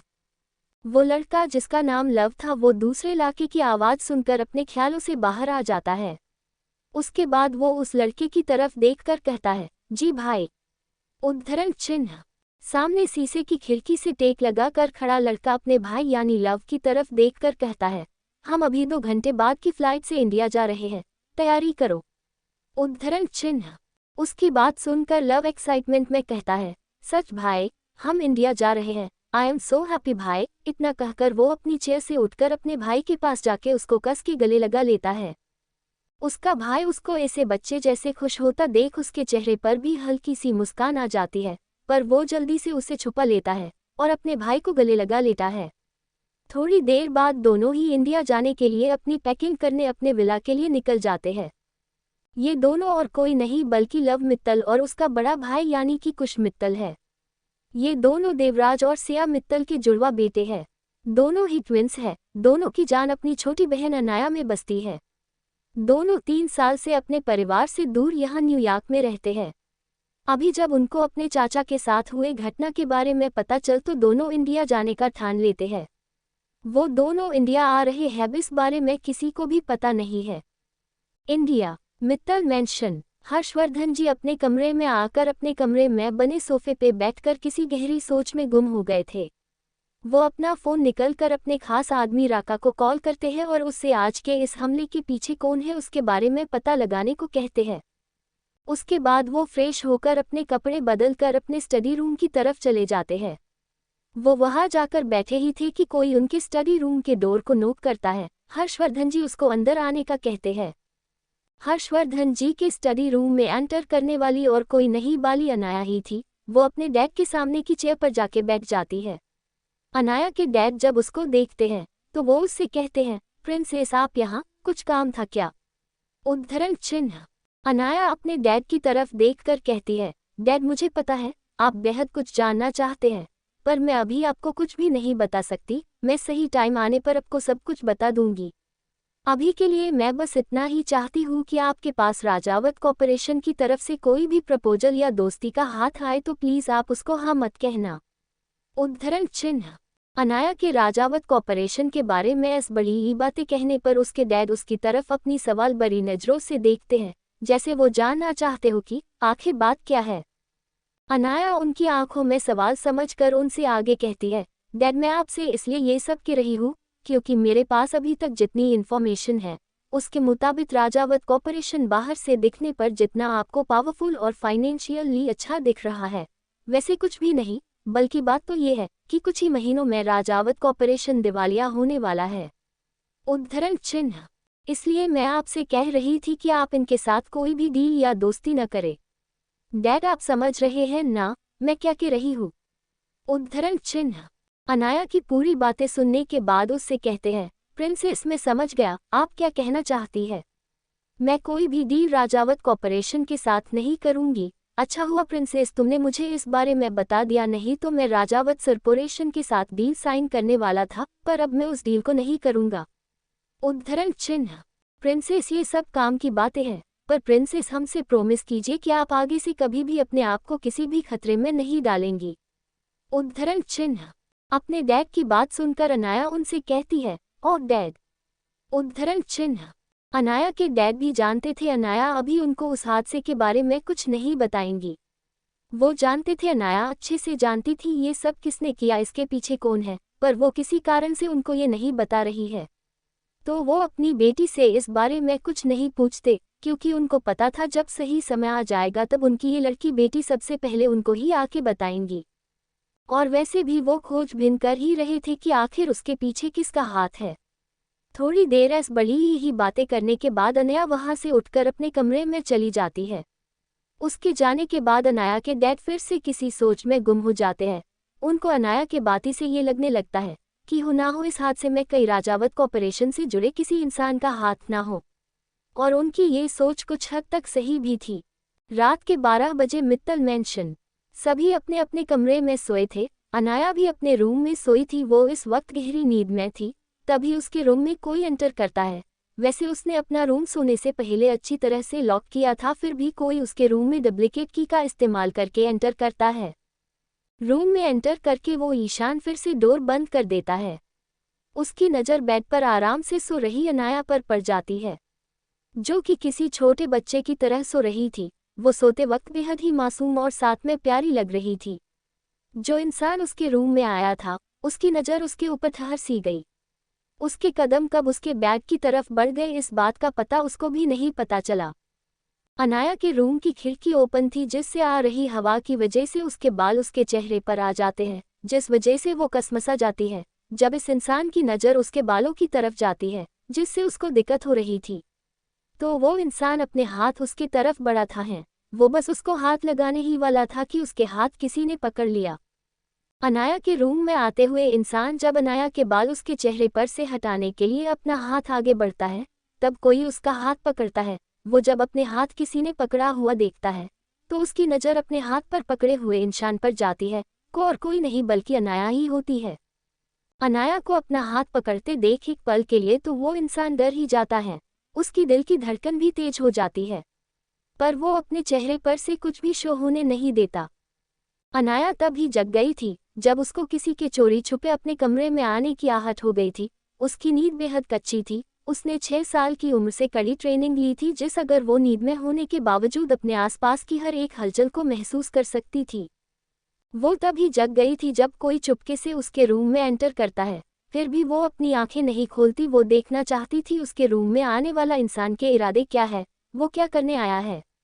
और जब उसके हाथ अपने करीब महसूस करी है तो वो उसका हाथ खुद हो छू पता उससे पहले ही पकड़ लेती है और अपनी आंखें खोलकर सामने खड़े इंसान की तरफ देखती है। अनाया के मुंह से अनायास ही निकल जाता है, अयान। उद्धरण चिन्ह। जी हाँ, अनाया के रूम में जो चोरी छुपे आया था वो और कोई नई अयान सिंघानिया ही था। उसको देखते ही अनाया बेड पर उठकर बैठ जाती। अयान भी अनाया को जगा हुआ देख उसके बेड के सामने की सोफे पे जाके बैठ जाता है। अनाया उसकी तरफ देखकर कहती है, तुम मेरे रूम में क्या कर रहे हो? 1 मिनट, मैंने तो डोर अंदर से लॉक किया था, तो तुम रूम में कैसे आए? उद्धरण चिन्ह। अयान उसके सवाल पर उसको कोई जवाब नहीं देता, वो बस एकटक उसकी तरफ देख रहा था। अनाया जो काफी देर से उसके जवाब का इंतजार कर रही थी, पर जब वो देखती है कि वो उसके सवाल का कोई जवाब नहीं दे रहा है, बस एकटक उसको ही देख रहा है और उसको कोई मूड नहीं दिख रहा है उसके पूछे हुए सवाल का जवाब देने का, तो वो चीर जाती है। वो अपनी आवाज तेज करके कहती है, मिस्टर अयान सिंघानिया, आप मेरे रूम में क्या कर रहे हो? अगर आपको मेरे किसी भी सवाल का जवाब नहीं देना है तो आप अभी के अभी मेरे रूम से निकल जाओ। इतना कहकर वो बेड से उठकर उसको डोर की तरफ इशारा करती है। वो जब देखती है कि अयान का कोई मूड नहीं है वहां से उठने का, तो वो सोफे के पास जाके उसका हाथ पकड़कर उसको उठने लगती है, पर अयान अपनी जगह से हिल ही नहीं रहा था। वो उससे कुछ कहती उससे पहले ही अयान जिस हाथ से अनाया उसको उठने की कोशिश कर रही थी, वो वैसे ही उसको एक जाती से अपनी तरफ करके अपनी गोद में बिठा लेता है और उसको अच्छे से अपनी गोद में बिठाकर उसको टाइट हक करके उसके बालों में अपना चेहरा घुसा देता है और उसके बालों से आती हुई खुशबू को महसूस करने लगता है, जिससे उसको सुकून मिल रहा था। अनाया तो उसके ऐसे अचानक अपने गोद में बिठाकर टाइट हक करके उसका चेहरा उसके शोल्डर पर रखने से एक पल के लिए शौक में ही चली गई। ये सब इतने जल्दी हो गया कि उसको पता ही नहीं चला क्या हो रहा है, पर जब उसको इस बात का आभास हो गया कि वो इस वक्त अयान की गोद में है और वो उसको टाइट हक किया हुआ है, वो अयान की ओर उसकी पिशन देख के अयान को जल्दी से अपने आप से दूर करने की कोशिश करती है। अयान उसका खुद से दूर जाने की कोशिश करता देख उसको और टाइटली हक कर लेता है। अब वो हिल भी नहीं पा रही थी। अनाया को ऐसा लग रहा था अगर वो जरा भी हिली या अयान ने उसको और जोर से हक किया तो उसकी हड्डियां ही टूट जाएगी। वो जब देखती है कि अयान का उसको छोड़ने का कोई इरादा नहीं है, तो वो खुद को उसके बाहों में आज़ाद छोड़ देती है। अयान जब अनाया को अब खुद से दूर करने की कोशिश न करता देखता है, तो वो उसके ऊपर से अपनी पकड़ थोड़ी सी सेल करता है, पर उसको छोड़ता नहीं। वो अनाया के शोल्डर पर अपने होंठ फिराने लगता है। उसके ऐसे करते ही अनाया अंदर से सिहर जाती है। उसकी दिल की धड़कन काफ़ी तेज हो जाती है, जिसे अयान भी महसूस कर पा रहा था, जिस महसूस करके उसके चेहरे पर बड़ी सी स्माइल आ जाती है। अयान उसको परेशान करने के लिए ऐसे ही उसके शोल्डर पर अपने होंठ फिरता है और उसके शोल्डर और कान पर वेट किसेस करने लगता है। अयान अनाया के कान में किस करते करते उस पर बीते कर देता है, जिससे अनाया की हल्की सी आह निकल जाती है। अनाया को अयान का खुद के पास आना, इस तरह उसको हक करना और किस करने से बुरा फील नहीं होता। उसको अच्छा लगता है। ऐसा उसको क्यों लग रहा है, ये उसकी खुद को समझ नहीं आ रहा था। वो क्या अयान को खुद से दूर नहीं कर रही थी? वो इतनी पावरफुल तो थी कि अयान को अपने से दूर कर उसकी गुस्ताखी की अच्छी से सजा दे सके, पर वो ये सब नहीं करना चाहती थी। अयान अनाया के कान के पास किस करके उससे अपनी हंसकी वॉइस में कहता है, बेबी आई मिस यू। तुम मुझको छोड़कर क्यों चली आई? उद्धरण चिन्ह। अनाया जब अयान की आवाज़ सुनती है और वो जो कह रहा है वो उसे समझने की कोशिश करती है। उसको समझ ही नहीं आ रहा था कि अयान उससे क्या कह रहा है। वो उससे मिली ही जब थी जो उसे छोड़कर आई। वो बेहद कंफ्यूज हो गई थी। वो अयान से अलग होकर उसके फेस की तरफ देखकर कहती है, ये तुम क्या कह रहे हो? हम तो कल ही पहली बार मिले थे ना, तो फिर मैं तुमको छोड़कर चली गई तो मैं ऐसा क्यों कह रहे हो? उद्धरण चिन्ह। अयान अनाया की बातें सुनी है तो उसको समझ आता है अनाया को वो याद ही नहीं, पर इस पर वो उससे कुछ नहीं कहता। उसका अनाया का यूं उससे दूर होना ओसन नहीं आता, तो वो फिर से उसका अपने बाहों में टाइट पकड़ लेता है। उसके ऐसे करते ही अनाया उससे कहती है, मैं कहीं भागी थोड़ी जा रही हूँ, इतना टाइट क्यों पकड़ा है? पहले मेरे सवाल का जवाब दो। मुझे तुम्हारा चेहरा देखना, तुम सच बोलेंगी या नहीं, इसलिए थोड़ा अपनी पकड़ ढीली करो। उद्धरण चिन्ह। अयान श्रेया की बात सुनकर उसकी खुद से दूर नहीं करता, बल्कि उसका चेहरा अपने सीने पर रखकर वो खुद थोड़ा झुक जाता है, जिससे दोनों का चेहरा सामने सामने आ जाता है। वो उसकी तरफ देखकर कहता है, अब बोलो, तुम क्या कह रही थी? उद्धरण चिन्ह। अनाया खुद को अच्छे से अयान की बाहों में एडजस्ट करके उसके हैंडसम चेहरे की तरफ देखकर कहती है, तुमने ऐसा क्यों कहा? मैं तुमको छोड़कर आई हूँ।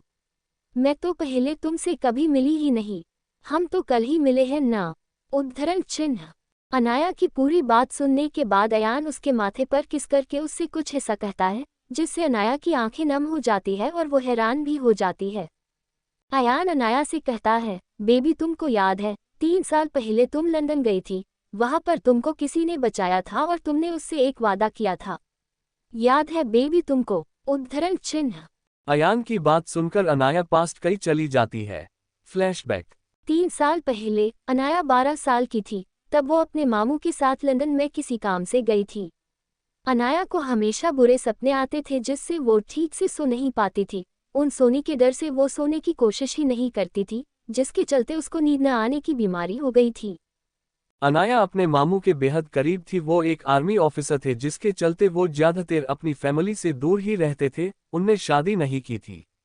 वो अनाया से बेहद प्यार करते थे, आखिर उनकी बहन की आखिरी निशानी जो थी।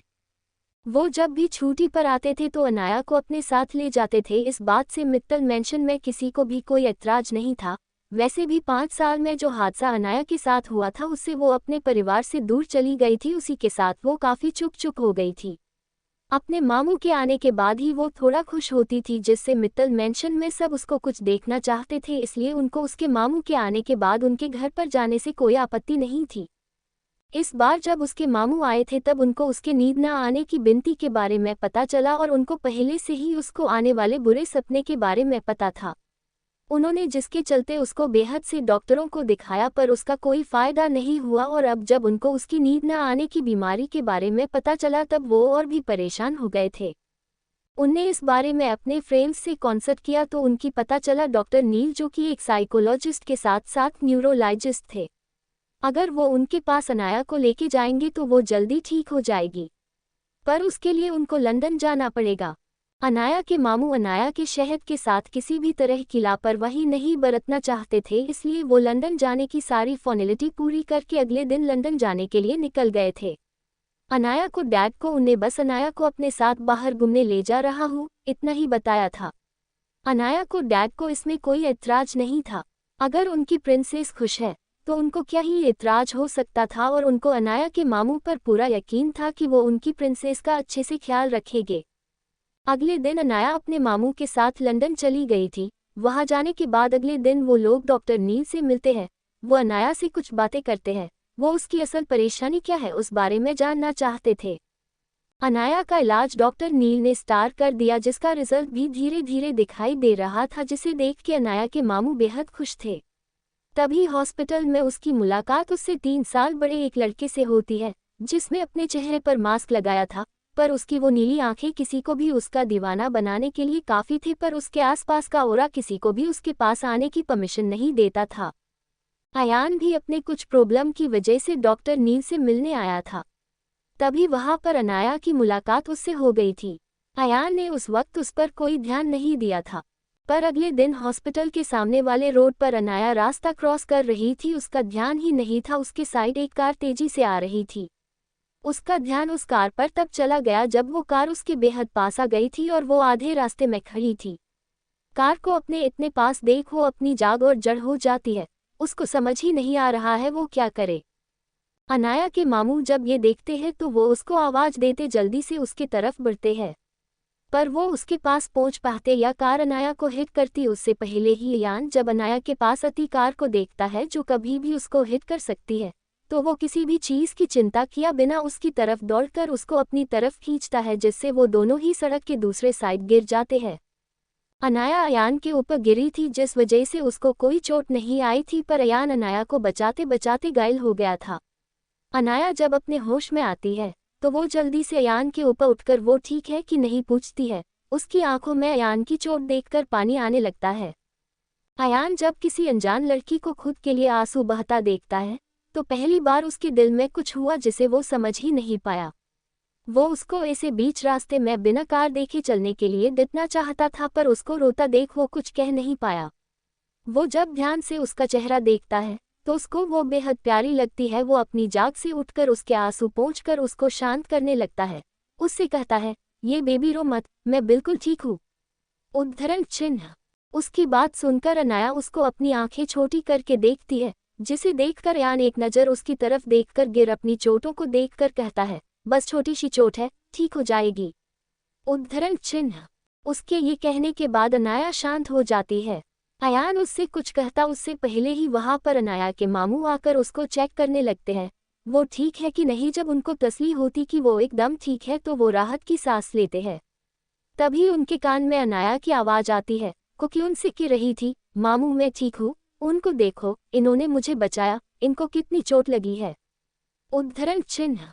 तब कहीं जाके उनका ध्यान अयान पर चला जाता है। वो उसको देख अनाया को बचाने के लिए थैंक यू कहते हैं। वो उसको डॉक्टर के पास चलने को कहते हैं ताकि उसकी चोटों का इलाज हो। अयान उनको मना करने वाला था, पर अनाया जो उसकी तरफ ही देख रही थी और अपनी आंखों से ही डॉक्टर के पास चलने को कह रही थी, तो वो उनको मना ना कर पाया और उनके साथ हॉस्पिटल चलकर अपनी चोटों का इलाज करवाता है। अगले दिन फिर से उन दोनों की मुलाकात हो जाती है। तब अयान को अनाया के नींद न आने की प्रॉब्लम के बारे में पता चलता, जो कि उसको भी थी, इसलिए वो अच्छे से समझ सकता था। वो अनाया को उसके प्रॉब्लम से ओवरकम होने में मदद करता है।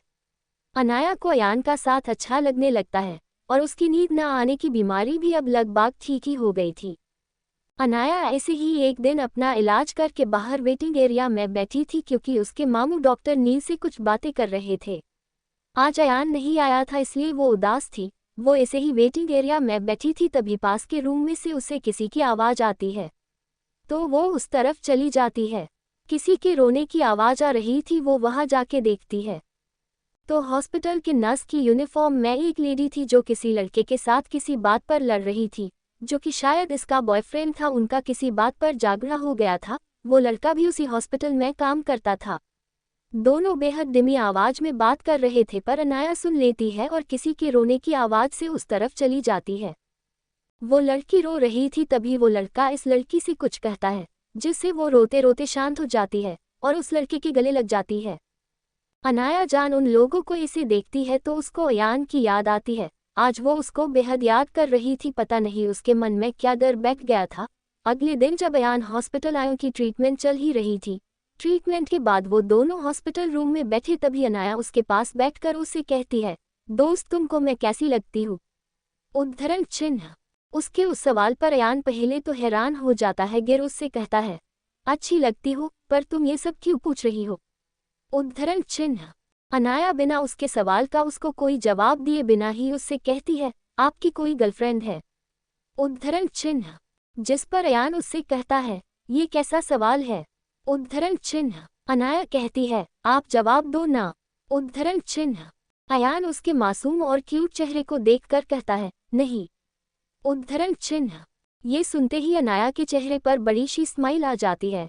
वो उससे कहते हैं, आपकी कोई गर्लफ्रेंड नहीं और मेरा भी कोई बॉयफ्रेंड नहीं, तो क्या आप मेरे बॉयफ्रेंड बन सकते हो। उद्धरण चिन्ह।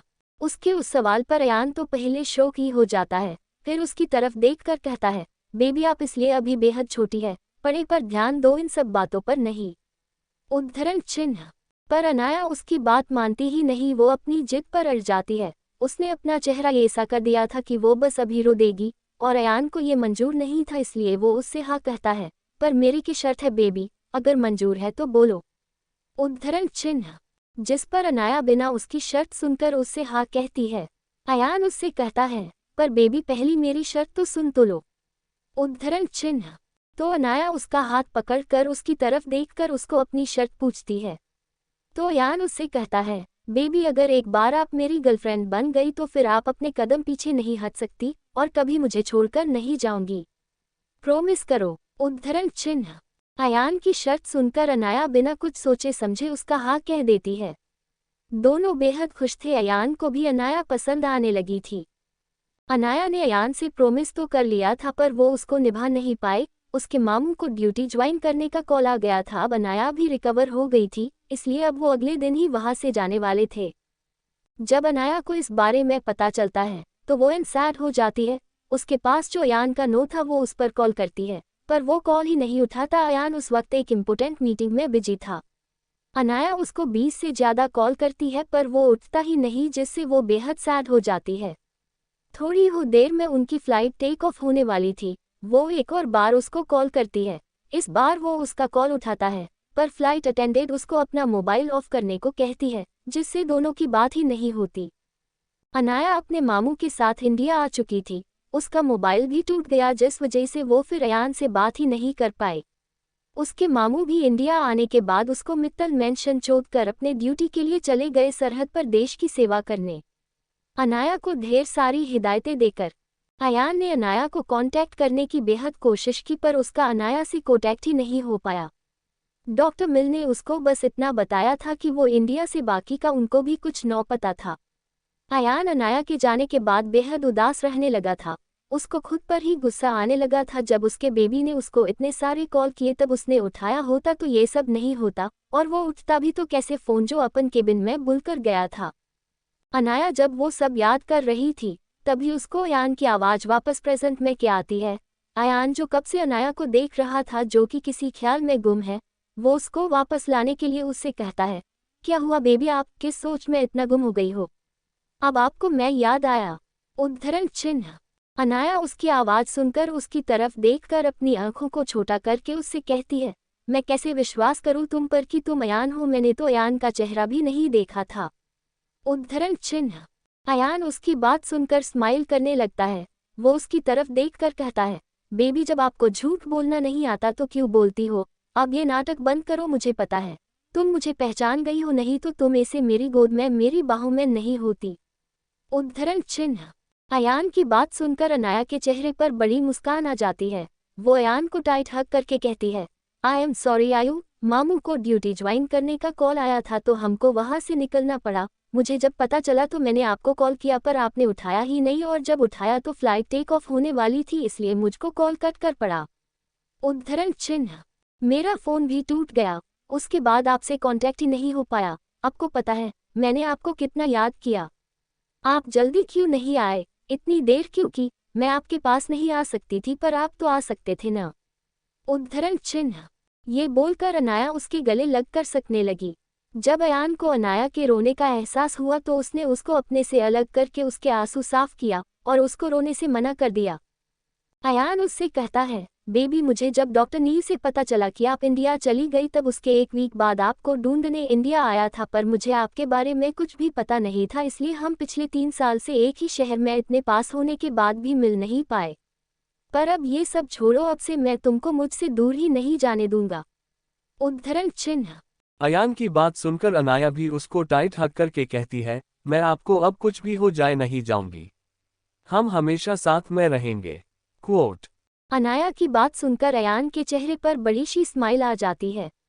वो दोनों ऐसे ही एक दूसरे से बातें करते हैं। 3 साल में अपनी अपनी लाइफ में क्या क्या हुआ एक दूसरे को बता रहे थे।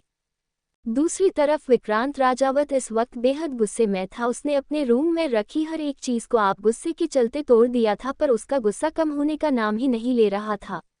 उसको अपने प्लान के फेल होने से बेहद ज्यादा गुस्सा आ रहा था। साथ में उसने अपने बेहद सारे आदमियों को भी खो दिया था। उसका एक नहीं बल्कि 2 प्लान फेल हुए थे। आज तक उसने जिस भी काम में अपना हाथ डाला था वो कामयाब हुआ था, पर पहली बार उसको मुंह की बाल कहानी पड़ रही थी। विक्रांत राजावत को एक बात समझ नहीं आ रही थी, ऐसा कौन सी पावर है हर्षवर्धन मित्तल के पीछे जिससे वो उसके दूसरे वार से बच गया।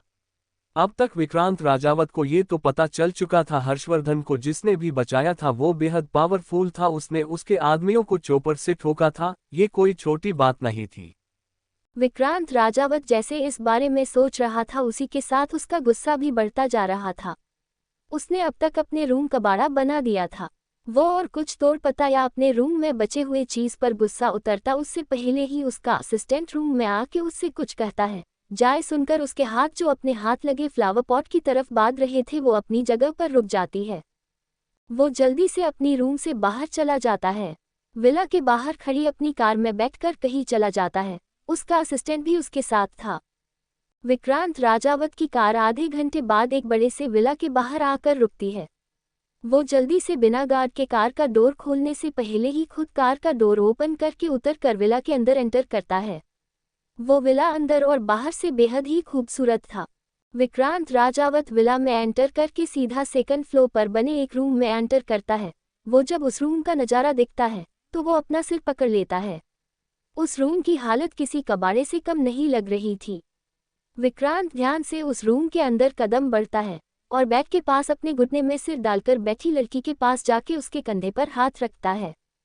उसके ऐसे करने से वो लड़की अपना सिर घुटने से निकलकर सामने देखती है तो वो अपने सामने विक्रांत को देखकर जल्दी से खड़ी होकर उनके गले लग जाती है और उससे कहती है, डैड आप कहाँ थे? मैं कब से आप जा वेट कर रही थी। आपने प्रॉमिस किया था आज आप पूरा दिन मेरे साथ रहेंगे पर आपने अपना प्रॉमिस तोड़ा।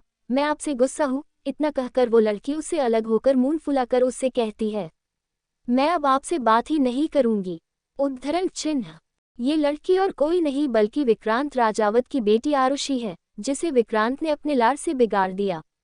ये बेहद जिद्दी है, अगर कोई चीज़ उसको चाहिए तो चाहिए ही। और विक्रांत राजावत भी अपनी बेटी से बेहद प्यार करता था, इसलिए उसके कहने के तुरंत बाद उसके सामने उसे जो चाहिए था वो हाजिर होता था। आरुषि राजावत अपने डैड से बेहद प्यार करती थी, उनके लिए ये किसी भी हद तक जा सकती थी। विक्रांत ने अपनी बेटी अपने जान को टुकड़े को सारी दुनिया से छुपा के रखा था। उसको पता था वो ये जो काम कर रहा है उससे उसकी बेटी को भी कोई नुकसान पहुंचा सकता था, इसलिए उसने उसको दुनिया से नज़र से छुपा के रखा था। किसी को भी नहीं पता था कि विक्रांत राजावत की एक बेटी भी है।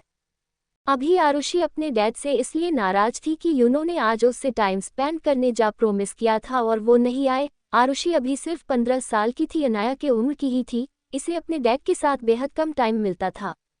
आज वो अपने डैड के साथ टाइम स्पेंड करने के लिए बेहद खुश थी। उसने बेहद सारी चीज़ सोच कर रखी थी पर आज विक्रांत अपने प्लान के फेल हो जाने की वजह से इस चीज़ को भूल गया था। उसको बेहद बुरा भी लगा रहा था। उसे पता था उसकी बेटी उससे बेहद प्यार करती थी, वो ज़्यादा देर तक उससे नाराज नहीं रह सकती थी। विक्रांत जल्दी ही उसको मना लेता है। मित्तल मैंशन। अनाया और अयान अनाया के रूम में उसके बेड पर एक दूसरे को हक करके सुकून की नींद सो रहे थे। आज अयान को कितने दिनों बाद बिना मेडिटेशन की नींद आ गई थी। उसके चेहरे पर इस वक्त दुनिया जहान का सुकून नजर आ रहा था। रात के 2 बजे मित्तल मैंशन के सब लोग गहरी नींद में सो रहे थे। तभी मित्तल मैंशन के बाहर 6 कार आकर रुकती गई। सबसे आगे वाली कार से 2 हैंडसम लड़के निकलते हैं और उनके गाड़ी के पीछे कार से उनके बॉडीगार्ड। दोनों ही मित्तल मैंशन के अंदर चले जाते हैं। उनके लिए डोर मित्तल फैमिली के बटलर ने खोला था, जिसे पहले ही उनके आने की खबर मिल चुकी थी। वो दोनों हॉल से होते हुए हॉल की साइड में लगे लिफ्ट से 3rd फ्लोर पर बने अपने अपने रूम में जाके फ्रेश होकर सो जाते हैं। ये दोनों और कोई नहीं, लव और कुश थे। ये आने वाले हैं, इस बारे में घर में किसी को भी कोई खबर नहीं थी। दूसरी तरफ रात के 2 बजे घने अंदर में एक घड़ी तेजी से सड़कों पे भाग रही थी। उस कार में एक लेडी और 2 जेंट्स थे। ये तीनों वही थे जो कुछ दिन पहले कैफे में विक्रांत राजावत से मिले थे। ये अपने किसी काम से कल शहर से बाहर गए थे, इसलिए यह पर क्या हुआ है इस बारे में उनकी कुछ भी पता नहीं था। पर अभी जब 12 बजे उनको अपने खास आदमी के जरिए उनके प्लान के फेल होने के बारे में जब पता चला तो वो तीनों ही बिना टाइम देखे कि इस वक्त आधी रात हो चुकी है, ये जल्दी से शहर आने के लिए निकल गए थे। तीनों की कार सुबह के 4 बजे विक्रांत राजावत के विला के बाहर आकर रुकती है। तीनों होकार से बाहर आकर विक्रांत के विला के अंदर एंटर करते हैं। विक्रांत उन तीनों का ही हॉल में बैठकर इंतजार कर रहा था। आज नींद तो उसको भी नहीं आए। आज तक उसने जो भी काम हाथ में लिया था उसे हर हाल में पूरा क्रेज सक्सेसफुल बनाया था, पर इस बार वो मात खा गया। उसने अपने दुश्मन को बेहद हल्के में लिया था। उसको अपने ऊपर बेहद ओवर कॉन्फिडेंस हो गया था। और एक बात ये भी थी, उसने पूरे मित्तल खानदान के बारे में आगे से छानबीन की थी, ये तक कि उनकी सिक्योरिटी के बारे में भी वो सब कुछ जानता था। उसने मित्तल मैंशन की सिक्योरिटी में अपने आदमी लगाए थे जो उसको हर एक बात के बारे में खबर देते थे। पर पता नहीं विक्रांत से गलती कहाँ पर हो गई, जिस वजह से उनका प्लान चौपट हो गया है और उसके बेहद सारे आदमी मारे गए हैं। वो अपनी सोच में गुम था कि तभी 3 लोग अंदर आकर उसके चेयर के सामने बैठ जाते हैं। विक्रांत को इस बात का होश ही नहीं था। वो अपनी सोच में इस कदर गुम था कि उसके सामने कोई आकर बैठ गया है और उसी को अपनी जलती हुई नजरों से घूर रहे हैं। इस बात का उसको पता ही नहीं चला। विक्रांत अपने सोच में गुम था कि तभी उसके कान में किसी औरत की आवाज़ आती है। जिसे सुन के वो अपने होश में आता है और अपने सामने देखता है तो उसको अपने सामने उसके 3 साथी नजर आते हैं। वो उनकी तरफ देखता है और कहता है, तुम लोगों को पता लग चुका होगा कि हमारा प्लान फेल हो चुका है। उद्धरण चिन्ह। उसकी बात पर वो औरत उसकी तरफ देखकर कहती है, पता चला तभी तो हम यहाँ पर आए हैं, अब आगे क्या करना है? अगर बॉस को इसके बारे में पता चलेगा तो हमारी खैर नहीं। ये तो अच्छा है बॉस इंडिया से बाहर है और शायद 2 महीने तक की पर नहीं आने वाला, तो हमें बॉस के आने से पहले ही मित्तल ग्रुप में घुसना होगा। अगर तुम हर्षवर्धन मित्तल की फैमिली में नहीं भी जा पाए तो कोई बात नहीं, पर मित्तल ग्रुप में हमें किसी भी तरह घुसना होगा। उद्धरण चिन्ह।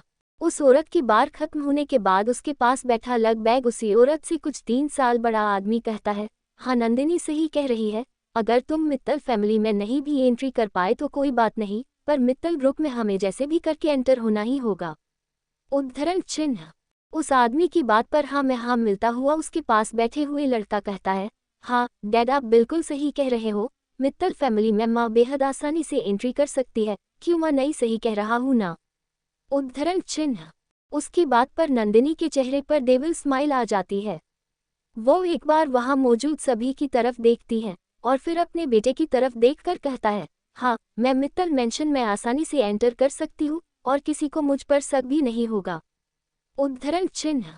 वो इतना कहकर शैतानी हंसी हंसने लगती और बाकी 2 लोग भी। नंदिनी की बात पर विक्रांत जो अपने प्लान फेल होने की वजह से टेंशन और गुस्से में था उसके चेहरे पर भी स्माइल आ जाती है। विक्रांत वो अपने चेहरे पर डेविल स्माइल लेके कहता है, तो अब हम अपने अगले प्लान के मुताबिक चलेंगे, जो कि हमने पहले ही डिसाइड किया है। उद्धरण चिन्ह। उसकी बात पर वो तीनों अपनी सहमति जताते हैं। थोड़ी देर ऐसे बड़ी ही बातें कर विक्रांत अपने रूम में चला जाता है और वो तीनों अपने घर। अगली सुबह अयान सुबह जल्दी ही अनाया के उठने से पहले ही अपने रूम में चला गया था।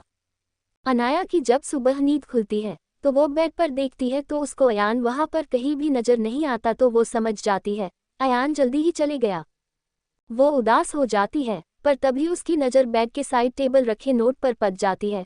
वो उस नोट को उठाकर पढ़ती है तो उसके चेहरे पर स्माइल आ जाती है। उसकी उदासी पल भर में गायब हो जाती है। वो उस नोट पर किस करके उसको अच्छे से अपने कपबोर्ड में रख देती है और फ्रेश होने चली जाती है। फ्रेश होकर अपना स्कूल यूनिफॉर्म पहनकर वो मिरर के सामने खड़ी होकर अपने बाल बनाकर लाइट मेकअप करके अपना स्कूल बैग लेके नीचे चली जाती है।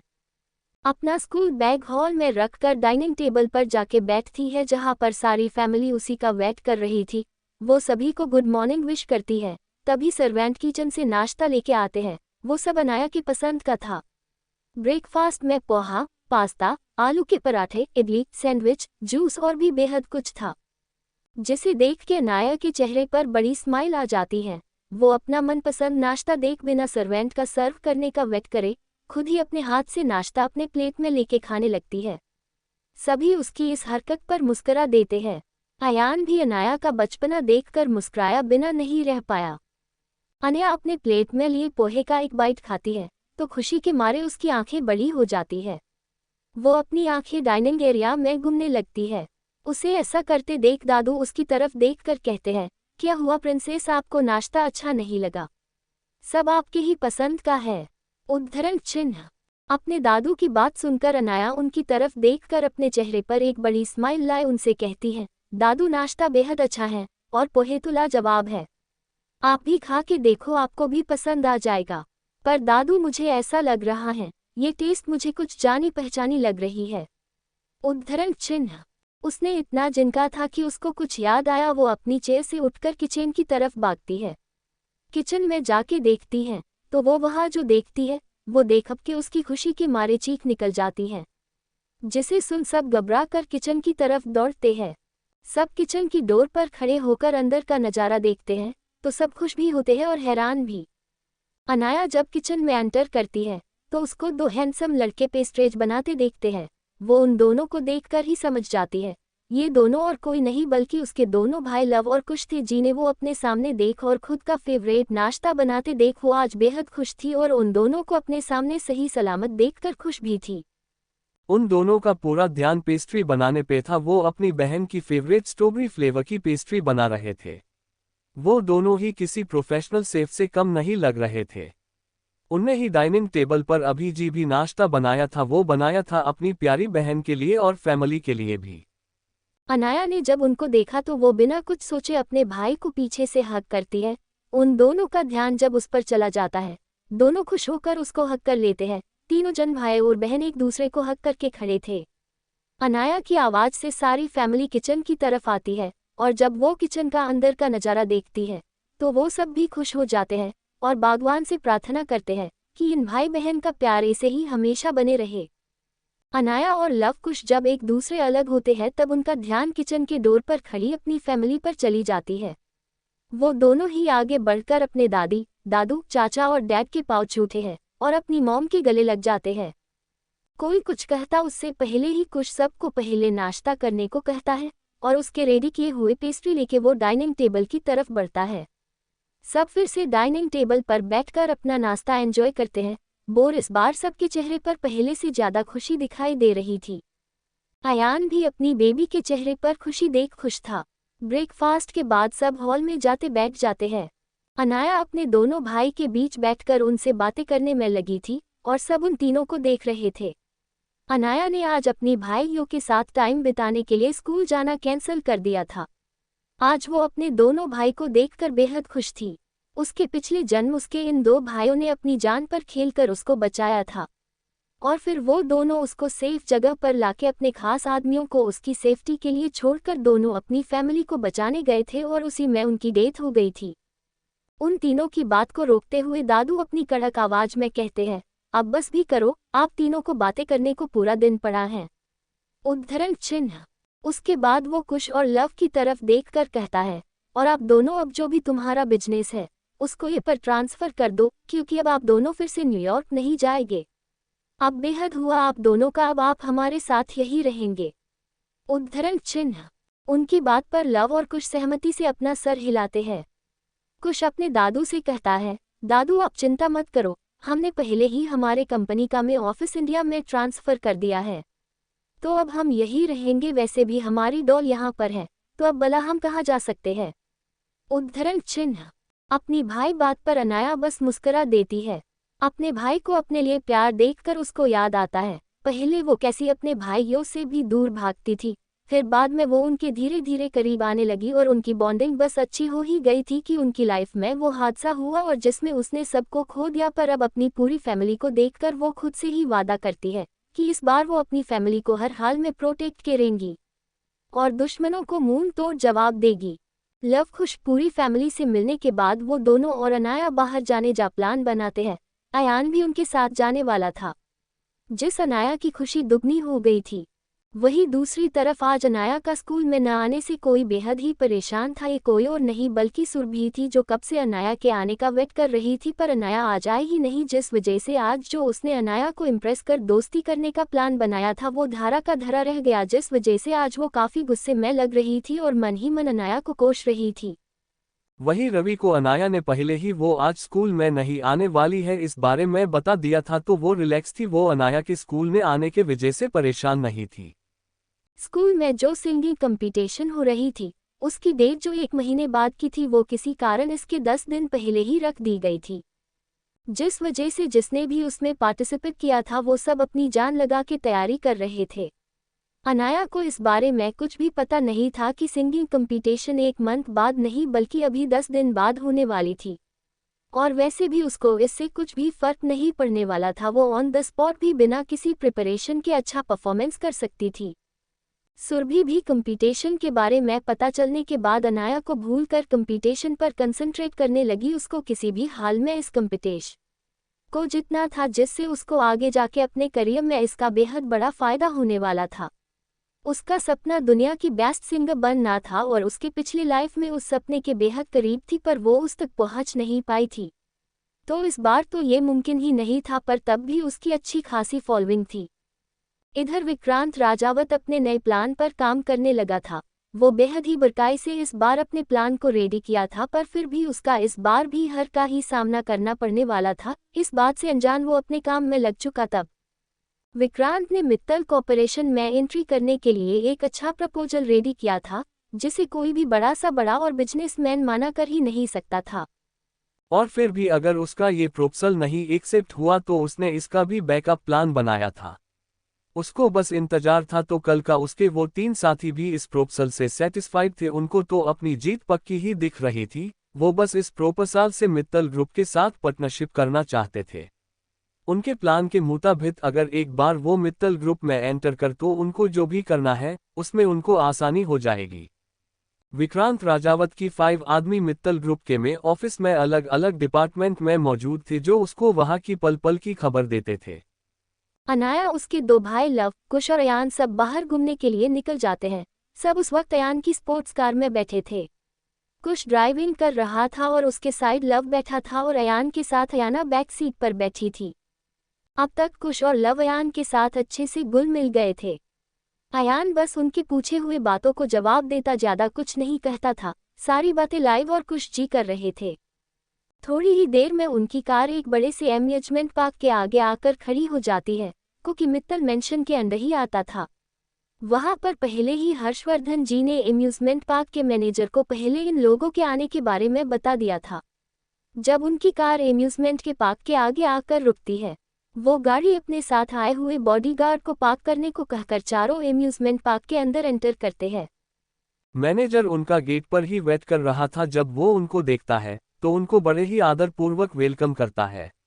वहां मौजूद सब जा ध्यान उन चारों की तरफ ही जा रहा था। वो लग ही रहे थे इतने अच्छे, चारों ने अपने चेहरे पर मास्क पहना हुआ था, फिर भी उनकी सुंदरता काम नहीं हो रही थी।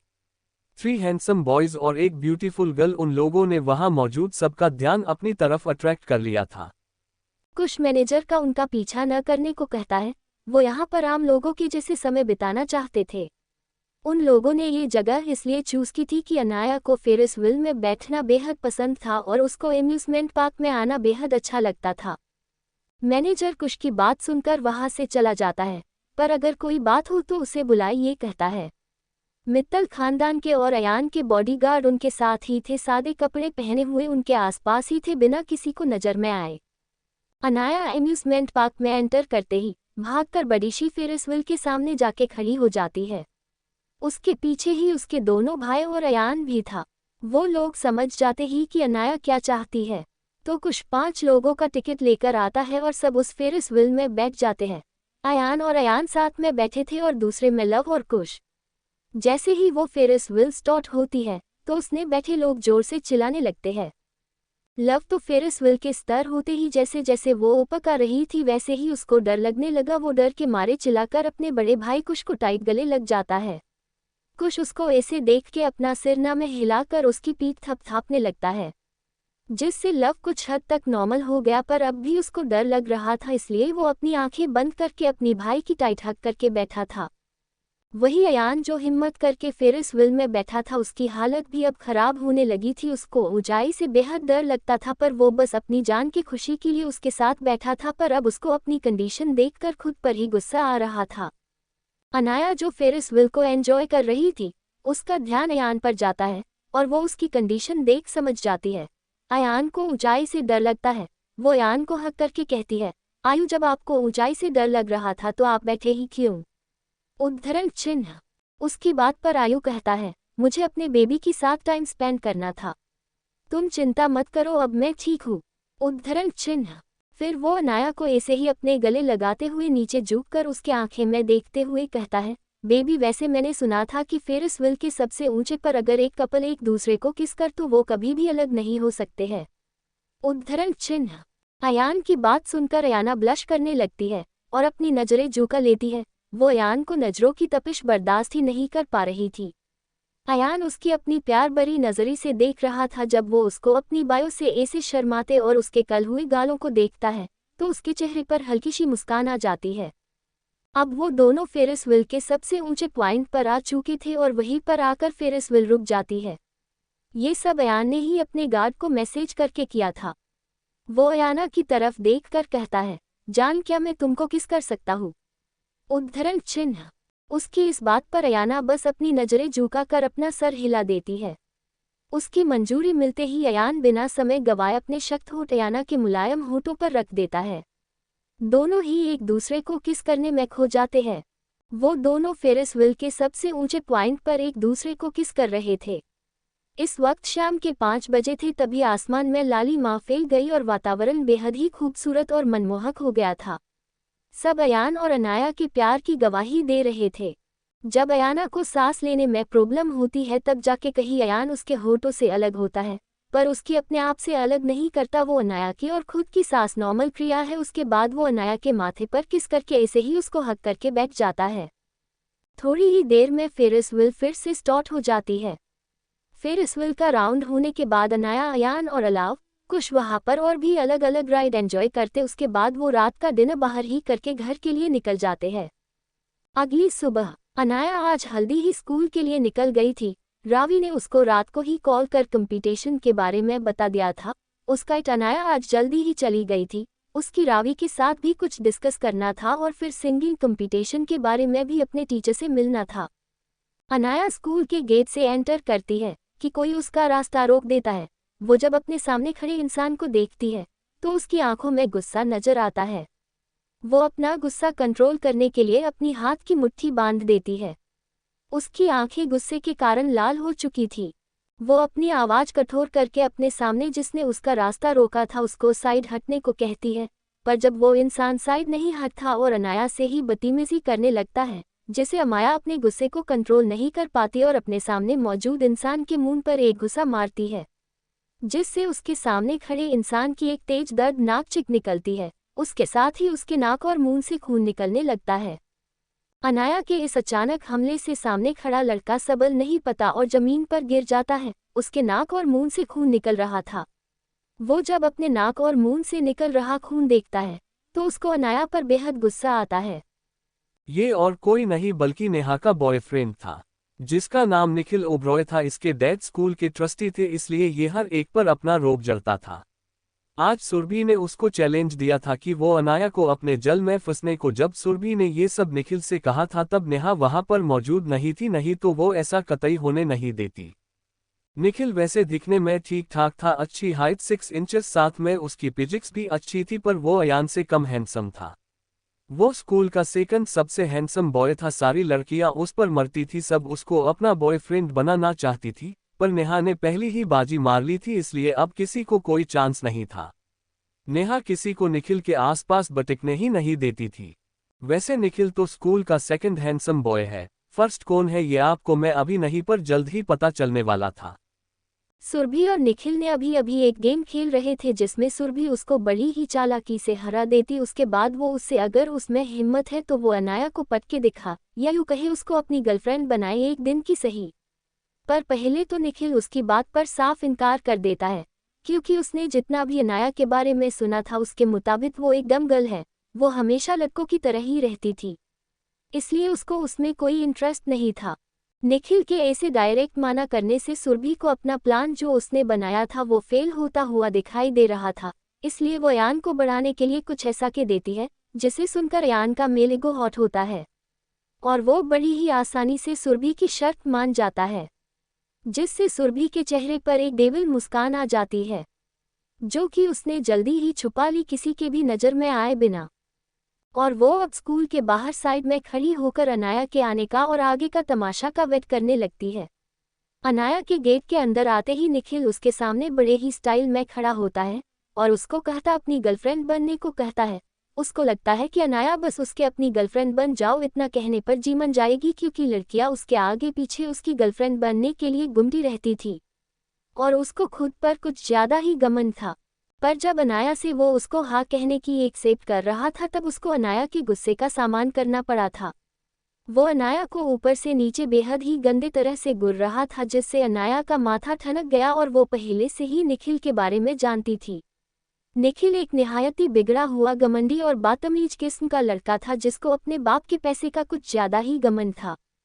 अनाया ने निखिल के कुछ दूरी पर खड़ी सुरभि को भी देख लिया था, जो उनकी तरफ ही देख रही थी और उसके चेहरे पर डेविल स्माइल थी, जिसे देख के अनाया समझ गई थी कि ये सब सुरभि का ही किया धरा है, वो ही इस सब की मास्टरमाइंड है।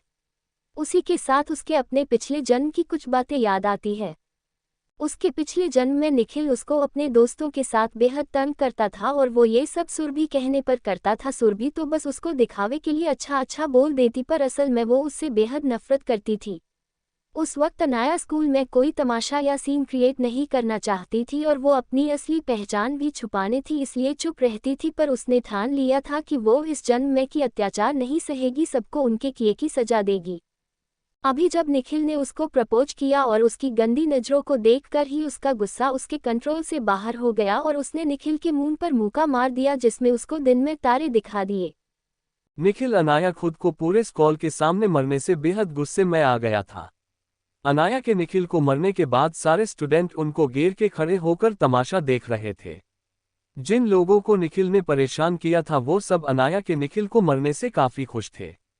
वही जो निखिले के चमचे थे वो गुस्से से अमाया को बुर रहे थे और उनमें कुछ ऐसे भी थे जिन्हें इन दोनों से कुछ लेना देना ही नहीं था, वो तो बस फ्री का तमाशा देख रहे थे। निखिल गुस्से से अनाया को मरने के लिए हाथ उठाता है। अनाया उसका हाथ हवा में ही पकड़ लेती है। निखिल अपना हाथ अनाया के हाथ से छुड़ाने की कोशिश करता है, पर अनाया की पकड़ उसके हाथ पर इतनी मजबूत थी कि वो अनाया के हाथ से अपना हाथ छुड़ा ही नहीं पा रहा था। तो वो अपने दूसरा हाथ अनाया को मरने के लिए उठता है। अनाया उसका दूसरा हाथ भी पकड़ लेती है और दोनों हाथ को मोड़ देती है, जिससे राहुल की दर्दनाक चिक वहां पर गुजने लगती है। अनाया उसके हाथ मोड़कर उसको पीछे धक्का देती है, जिससे निखिल सीधा जमीन पर गिर जाता है। वो इस वक्त दर्द से तड़प रहा था। उसकी हालत बेहद ही खराब थी। निखिल को जमीन पर धक्का देकर अनाया अपने जिन हाथों से निखिल को पकड़ा था उनको अपने रुमाल से साफ करने लगती है, जैसे उसने किसी गंदी चीज को छुआ था। वहां मौजूद सारे स्टूडेंट अनाया के इस एक्शन में शौक से चले गए। निखिल के चीख से वो होश में आए। इस वक्त उनको अनाया से बेहद डर लगने लगा। स्टूडेंट ठान लेते हैं कि आगे जाके वो गलती से भी कभी अनाया से नहीं उलझेंगे, नहीं तो वो उसका परिणाम अपने सामने देख रहे थे। निखिल की ऐसी बड़ी ही हालत देख उसके दोस्त आगे आकर उसको सहारा देने लगते हैं और उनमें से एक प्रिंसिपल को बुलाने चला जाता है। उसको डर था अगर अनाया को गुस्सा आ गया तो वो निखिल और भी भयानक हाल ना कर दे। और दूसरा दोस्त अनाया की तरफ बढ़ता है। वो उसको हाथ लगाता उससे पहले ही अनाया उसको लात मारकर दूर गिरा देती है। उस एक लात से ही उसकी हालत खराब हो गई थी। सुरभि जो ये सब देख रही थी वो पूरी पसीने से नहाई हुई थी। उसके लिए अनाया का ये रूप बेहद ही अलग था। वो जिस बेवकूफ़ अनाया को जानती थी ये तो वो बिल्कुल भी नहीं लग रही थी। वो खुद के ही ख्याल में खोई थी। तभी उसके कान में अनाया की आवाज़ आती है जो कि निखिल से कह रही थी, आगे से अपनी ये गंदी नज़र और तुम्हारी ये गंदी शक्ल लेके कभी मेरे सामने मत आना, नहीं तो अगली बार तुम्हारी क्या हालत होगी ये तो खुद मैं भी नहीं जानती। आगे से मेरे रास्ते में मत आना और अगर आगे से कोई घटिया हरकत की तो तुम्हारी खैर नहीं। उद्धरण चिन्ह। अनाया ये सब बड़ी ही खतरनाक आवाज में कह रही थी जिससे वह मौजूद सबकी रीढ़ की हाड़ी तक कांप गई। सबको अंदर से बेहद डर लग रहा था। निखिल और उसके दोस्त भी डर के मारे कँप रहे थे। निखिल तो पहले ही दर्द से तड़प रहा था। उसके दोनों हाथ की हड्डियां अनाया के हाथ मोड़ने से टूट गई थी, जिससे उसको बेहद दर्द हो गया था। ऊपर से उसको जमीन पर धक्का देने से उसकी पीठ में भी लगी थी। इस वक्त उसकी हालत अधमारी से हो गई थी। ऊपर से अनाया की डरावनी और जानलेवा आवाज से उसकी हालत और भी खराब हो गई थी। वो बस अभी किसी भी समय बेहोश होने के करीब था। अब उसको अनाया से पंगा लेने पर पछतावा हो रहा था, पर अब उसका कोई भी फायदा नहीं था। अब तो जो होना था वो हो गया था। अनाया अपनी बात और निखिल को ऑनिंग डील वहां पर मौजूद किसी के भी तरफ बिना देखे अपनी क्लास की तरफ चली जाती है। निखिल का दोस्त जो वहां पर प्रिंसिपल और टीचर को लेकर आया था, वो और उसके साथ प्रिंसिपल और टीचर को भी अनाया से एक अनजान सा डर लगने लगा था। To be continued.